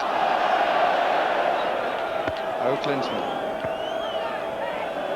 Looked pretty dreadful. I mean, it was pretty dreadful, but I mean, the point is you could see what he was doing. A good early cross, and they're so good at that. Barnby we saw earlier, the one to Anderton, and Sheringham was clear. They are a man short on the pitch, but at the moment Sunderland do seem to have lost their organisation, and they're not picking up runners, and you can't really see them stemming the flow of it at the moment.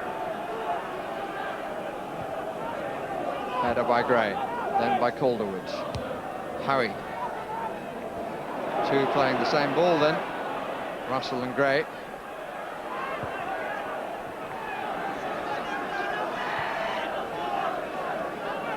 Popescu.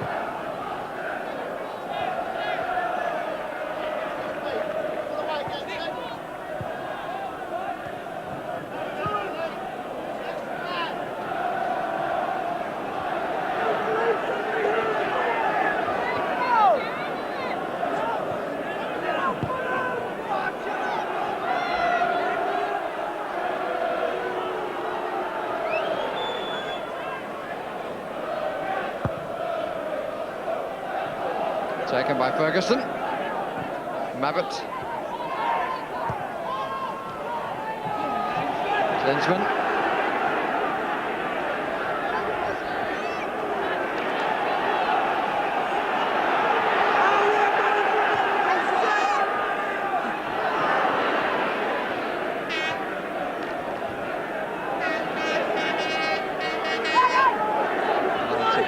Situation for Mick Buxton to be in, but he might learn about one or two characters in his team. Is there somebody here who is going to say, well, I'm going to show them what I can do?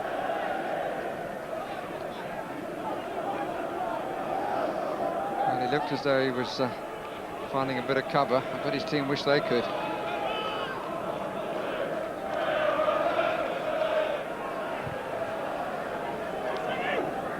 Minutes to go. It will be a long 20 minutes for Sunderland and their supporters.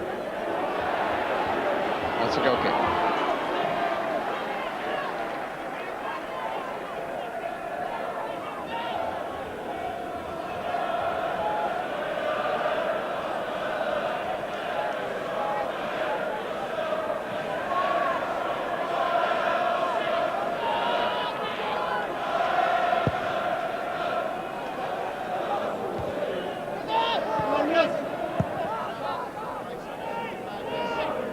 Howie. Great.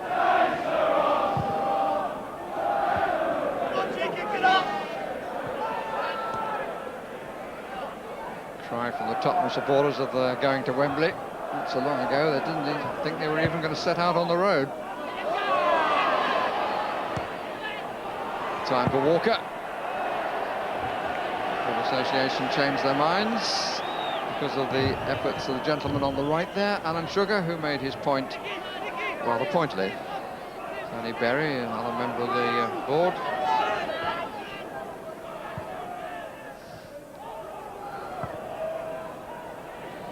On Roberts. Barnby.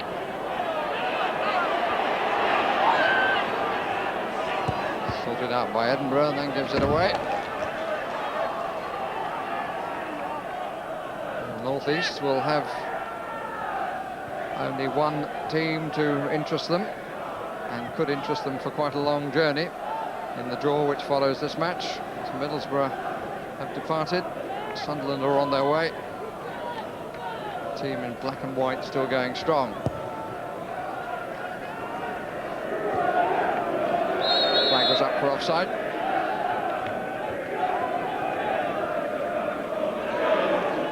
Slight lull after the flurry of goals. Spurs now just having a breather, I think. Got the cushion, of course, of the 3-0 lead, and just now deciding whether they want to push on to add one or two more, I think.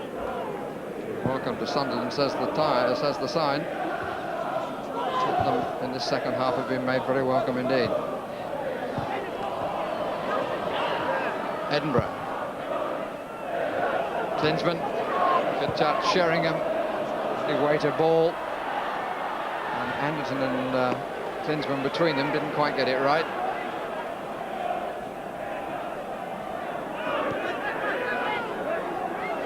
Popescu. Barnby. Played by Scott. This is Smith. Gray. Sprinter outside him is Kubicki. The other way is Scott. 4 in the area. This is Armstrong. Ferguson, they can't afford to give it away. But they're not going to get a shot in on goal. Well, they might still. Scott's cross. Gray scores!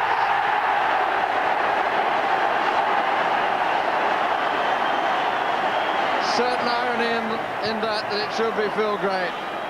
If only his earlier one counted, which looked a lot easier than that one. But he took the chance quite superbly. Snapped a commentator in passing. Hit it quite beautifully under the body of Ian Walker to lift the spirits around Roker. Well, I think everyone would be delighted to see Sunderland get that goal for that first half performance, if nothing else. That one he hit very well on the half volley, just getting in front. Justin Edinburgh, but as you say, was a much harder chance than that one in the first 45 minutes. And just, I think, a bit of punishment perhaps for Spurs for just being a bit sloppy and sitting back on that lead. Well, they certainly had the opportunity to clear the ball, gave it away. It's just what the match needed and just what the crowd needed.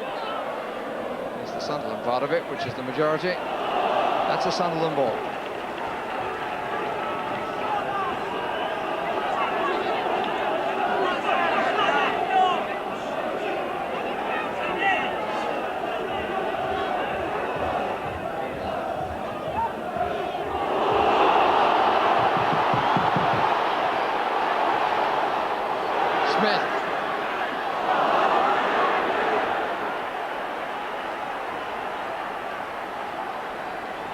Good cross it was, beautifully met by Gray.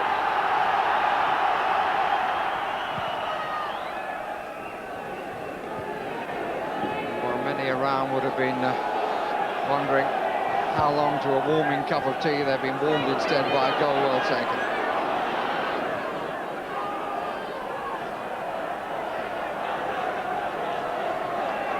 It's given a bit of spark to the deflated crowd as well. They were sort of thinking and just beginning to feel how cold this weather was, and suddenly the goal giving them just a glimmer. I think it's only going to stay a glimmer though. Well, he's watching, I think.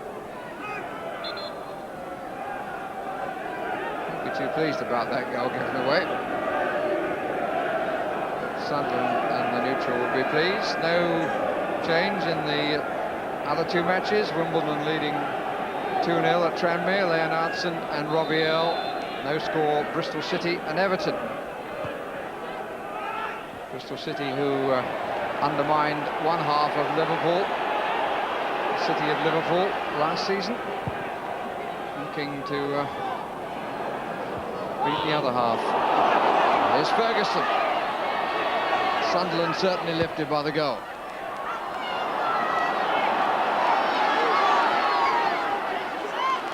No longer lambs for apparent slaughter. Gray.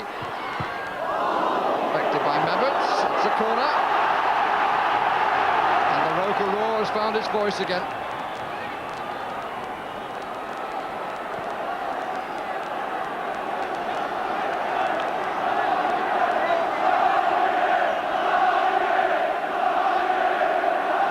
It'd set the cat among the pigeons if they got another. Popescu. Spurs have got to concentrate minds once more. That's not a bad try. Field for handball. Referee says chest. Mike Reid was superbly placed.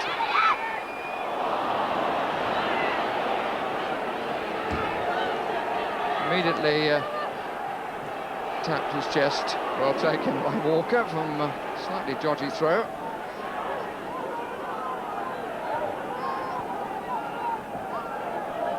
The appeal for handball came. Howie got up, and it was quite clearly the chest of Teddy Sheringham. Yeah, no question there. It was the right decision. And, more optimism, I think, by the crowd, willing their side just to get that second goal to add that bit of anxiety.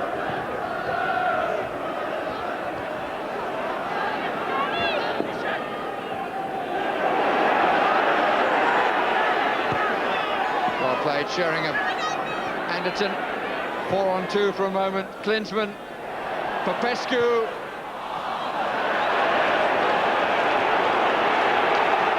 That was a good, great ball from Klinsmann. I think Popescu, it wasn't a shot. I think he was trying to square it back across for Barmby, who could have side-footed home.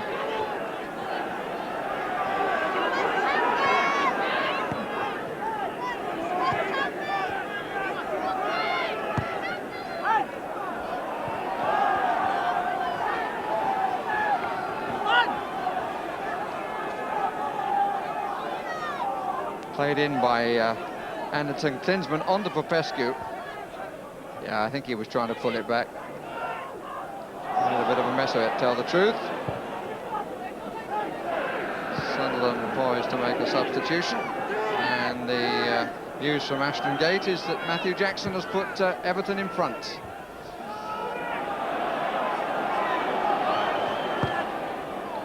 No surprises in this fourth round of the FA Cup as yet. Armstrong.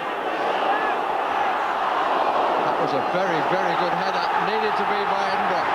And all credit to Sunderland, who dug themselves out of a pit and have come back to make a fight of it and live up to the traditions of this club. If that had got through to Russell, it could well have been 2-3.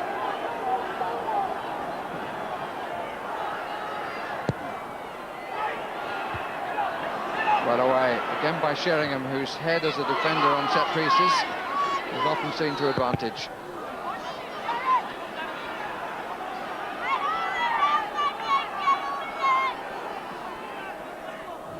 Minutes to go, and Sunderland supporters still thinking of the long road back after it apparently had been dug up in front of them. Kubicki.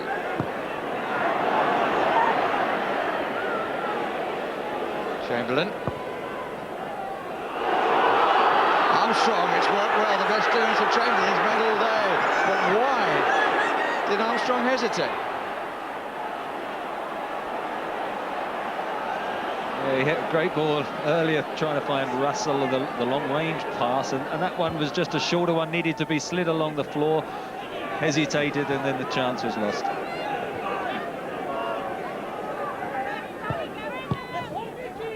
think that pass was actually intended for Popescu. Bambi got in the way.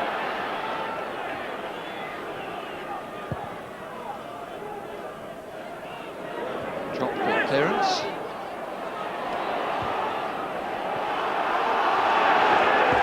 Tottenham can't find their rhythm again. Scott.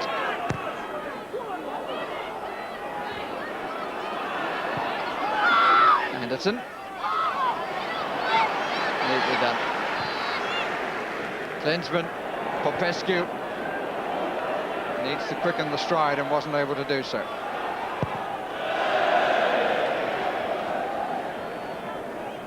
Pressure there, Chamberlain, but somewhat reverted to his previous clearing form.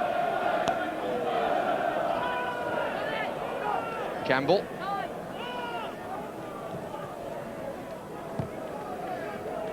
Howells. Spurs have rather stopped working at it. I think it's all just going to come. The match won. 8 minutes left.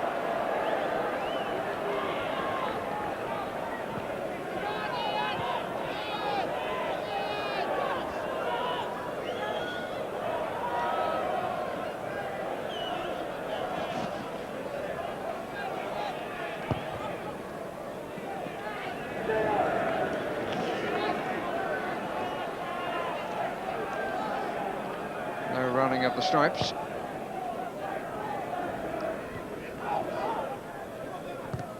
Howie. Campbell. Anderton. Seems a touch unnecessary.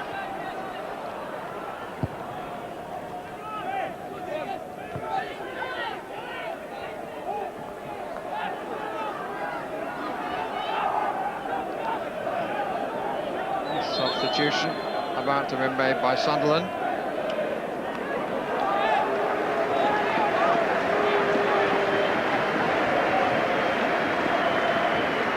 Armstrong is the player coming off, and Martin Gray is his replacement. There's another Gray among the substitutes, Michael. At the moment we just have the two Grays on the field. Phil and Martin. One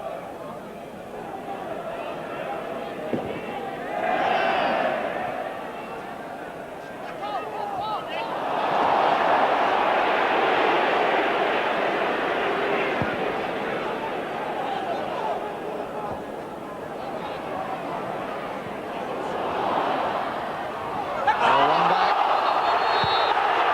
but he used his hand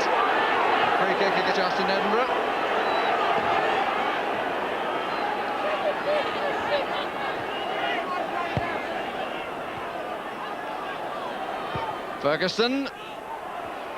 Away by Campbell. And then Sheringham. Ferguson.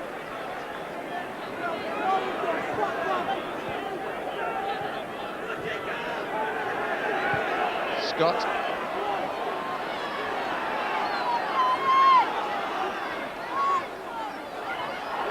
Martin Smith. Suggested some promise in his future.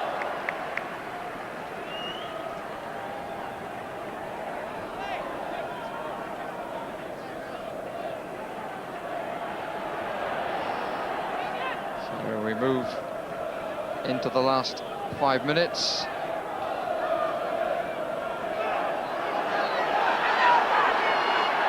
To Spurs. Ferguson. That's a good cross. And just wide.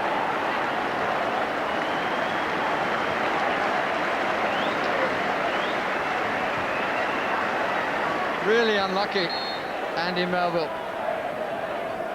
Battled to get his head to it and did, but just couldn't direct it back inside. Walker would probably claim that he had it covered.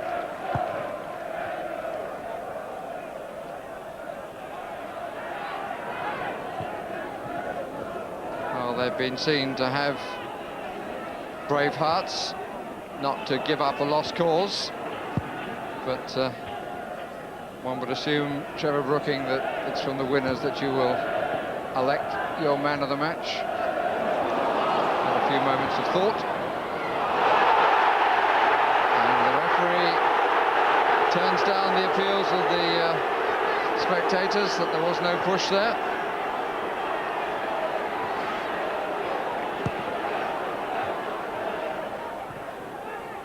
Howie.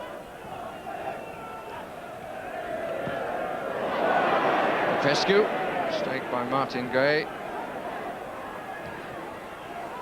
Fescue again. Anderton, Sheringham. Klinsmann.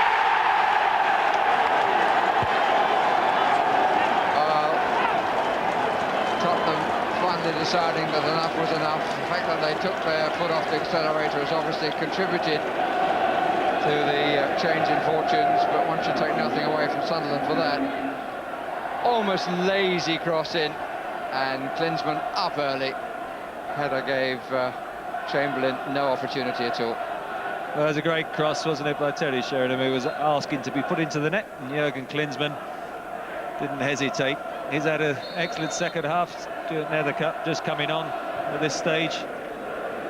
But I think it's really, I mean, the dominance in the second half for me. I mean, you could have picked one of the attackers as man of the match. Certainly Klinsmann has played well, Barnby has flitted around, and Anderton has come into his own, and of course Sheringham with a cross there and his own goal. But for me, I think the game was won in the first 45 minutes when they went in at half-time. They defended well, and so I think one of the central defenders, Colin Calderwood and Gary Mabbutt, have now rediscovered their form, and for me the captain, Gary Mabbutt, who also got on the score sheet, is a worthy man of the match on this particular occasion.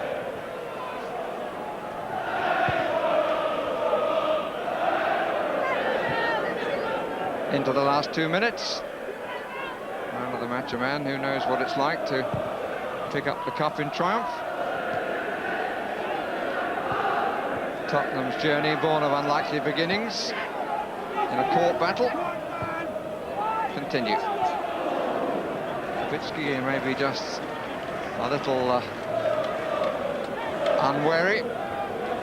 One or two now feel that the demands of the far side are greater than staying to support a team whom the match really went away early in the second half.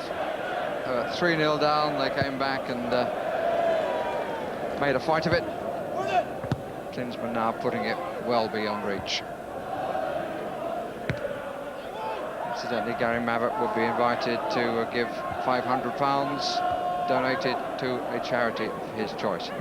Not his money, I hasten to add. I think he might be very pleased to do it. I'm sure he would be.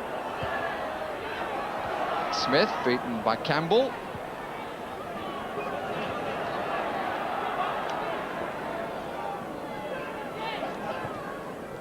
Pescu.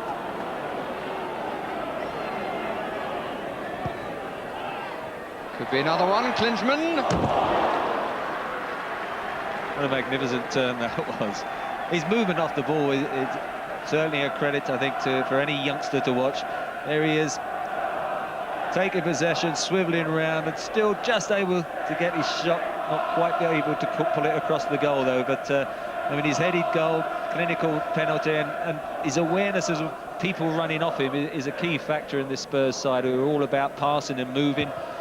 But as I say, I think they had to earn the right in the second half to win this cup tie, and that came in the first 45 minutes when Sunderland, certainly, you wouldn't have thought they were well down in their division, but then they've struggled this second half. Sheringham fancied going it alone.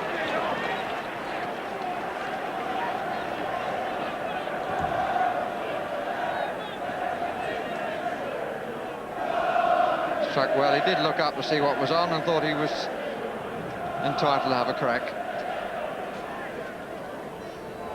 Jerry Francis will know pretty shortly what awaits in round 5. The draw to be made almost immediately after this match, and 2 other teams likely to go into the draw from this afternoon's matches. On the last news we had would be Wimbledon and Everton. Wimbledon 2 up, Everton 1 up against Tranmere and Bristol City respectively. Played a minute of stoppage time here. Anderton.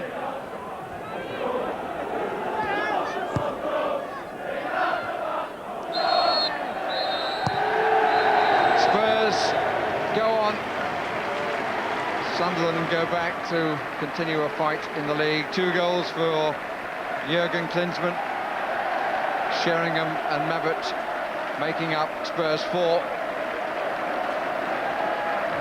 1 consolation goal for Sunderland, scored by Phil Gray, who, like many of his supporters, will leave the ground wondering what might have been had he taken his opportunity in the first period. And in the end, his old side, where he started his career, Tottenham Hotspur, the Premiership side, go on into round 5.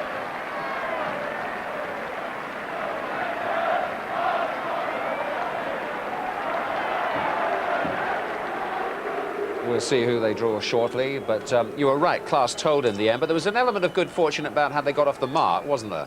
I think so. I don't think 4-1 is a fair reflection of the play. I thought Sunderland played excellently well for the 90 minutes. I thought they were very, very unlucky to lose Ben. I think, you know, the referee was right to send him off.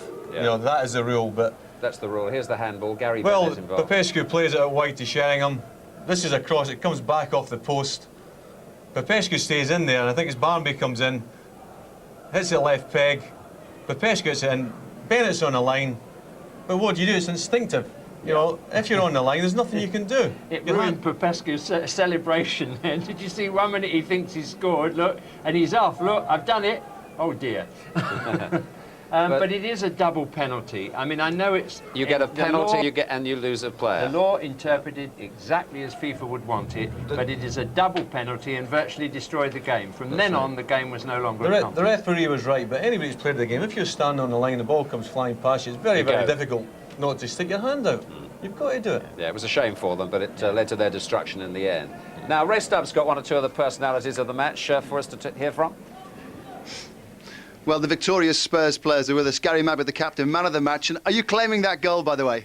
Well, I haven't scored for 2 years, so yes, I think I'm going to claim that one. It certainly all changed at the start of the second half, Teddy. The penalty really turned it round. Yeah, I suppose so. It was going in anyway, so we would have been 1-0 up. So I don't know about changing it around, but it was certainly goes to lift. What were you saying in the Spurs dressing room at half-time? Just to keep going, really. It was a tough battle. It was a very hard game. Exactly what we expected. And that was all we would settle for a draw, really. It was that hard in the first half that we would have settled for a draw, but you get the breakthrough and you go on from there. And Jurgen, 2 goals today, and really Sunderland, they wouldn't give up, would they? No, they really played a good game, especially in the first half. We struggled a little bit, we had our problems, then it was very windy, a bit difficult conditions, but I guess in the second half we controlled the game. Windy. And who would you like in the draw? It's coming up shortly. I would like a home game, that's all. Well, stay with us, gentlemen. The draw is going to come very shortly indeed. Congratulations. Thank you very much. Thank you. Now let's just give you the other results. Actually, we're going to see some of the action, I think. Bristol City against Everton. No, we're not. We're going to hear about it from Tony Gubber. If the result was decided other than by goals, Bristol City would have won by a knockout. But in the end, all their chances are just memories, and Everton escape back up the M5, having stolen it and broken Bristol hearts with a brilliant Matthew Jackson goal in the 79th minute. On a pitch closer to porridge than perfect, City squandered chance after chance. Twice they hit the woodwork. Scott Puttridge in the first half, and then Wayne Allison with a header in the second half. They had numerous chances to score, but Everton's goal had a charmed life, and somehow it just wouldn't go in. Here at Roker Park, Spurs safely through 4-1. Klinsmann looked pretty sharp in that second half, and Barmby had a good game today. Barmby was terrific. Great engine. He gets up and down. He's lots and lots of talent, good in the ball. Works hard for the side. Klinsmann, as far as I'm concerned, the best movement in the English game. He really is. He swivels away from defenders. He moves them about. As a defender, you want the opposition forward, to be static. You want him to be stationary. He doesn't do that. He moves them all the time. I wonder if the Spurs name is written on the cup, Jimmy, after being banned, and now they're in and going strong. Could well be. Tactically, they're absolutely right now for cup football. They don't give anything away, and also they've got good players working hard. That's what Jerry's been able to achieve there, and it takes some beating. Outstanding young players, players of great experience, all do their share of work. Thank you, Jimmy. Let's spot some of the action in one of the other cup ties this afternoon. Tranmere against Wimbledon, second half action from Clive Tilsley. This is Malkin, support to his left. Irons let it run and it didn't reach Neville. Barton for Earl. Real chance here for Robbie Earl. That's 2-0. And that could be that. Wimbledon doubled their lead thanks to Robbie Earl 6 minutes into the second half. It was Warren Barton who played the killer ball. And Wimbledon again breaking with effect from midfield, this time in the shape of Robbie Earl, who notches for the first time in an injury-troubled season. Now, Gary Lineker, you've heard of him, is doing 5 Live on the radio for BBC this afternoon. He needs to know exactly when we're going over for the FA Cup draw, because he's got to go exactly the same time. Here's your moment, Gary. We're going live for the draw now to FA headquarters and Graham Kelly. Thank you very much. Welcome to Lancaster Gate again. It's the draw for the 5th round of the FA Cup, sponsored by Littlewoods Pools. The home teams will be drawn by Mr Gordon McKeague, the chairman of the Challenge Cup Committee, and the away teams by Sir Bernd Millichip, the chairman of the FA.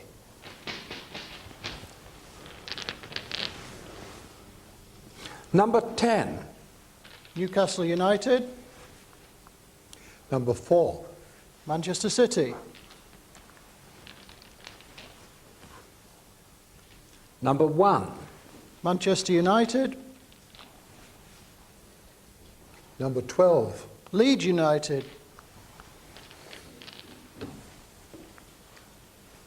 Number 11. Sheffield Wednesday or Wolverhampton Wanderers. Number 6. Will play Leicester City.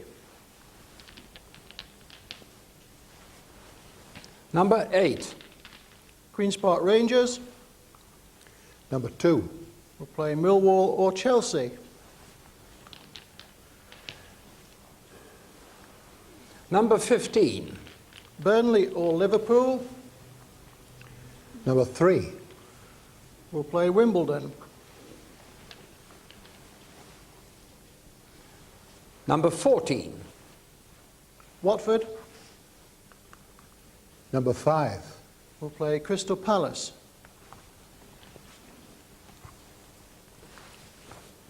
Number 13. Tottenham Hotspur. Number 9. Will play Luton Town or Southampton. And number 16. Everton. Will play number 7.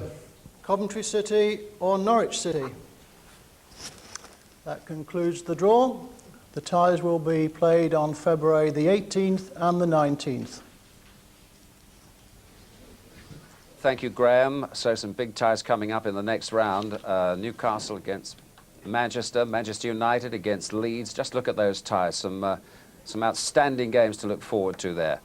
Now, Spurs, as you heard, will get Luton or Southampton. Jerry Francis is down there with Ray Stubbs. Let's have some reaction.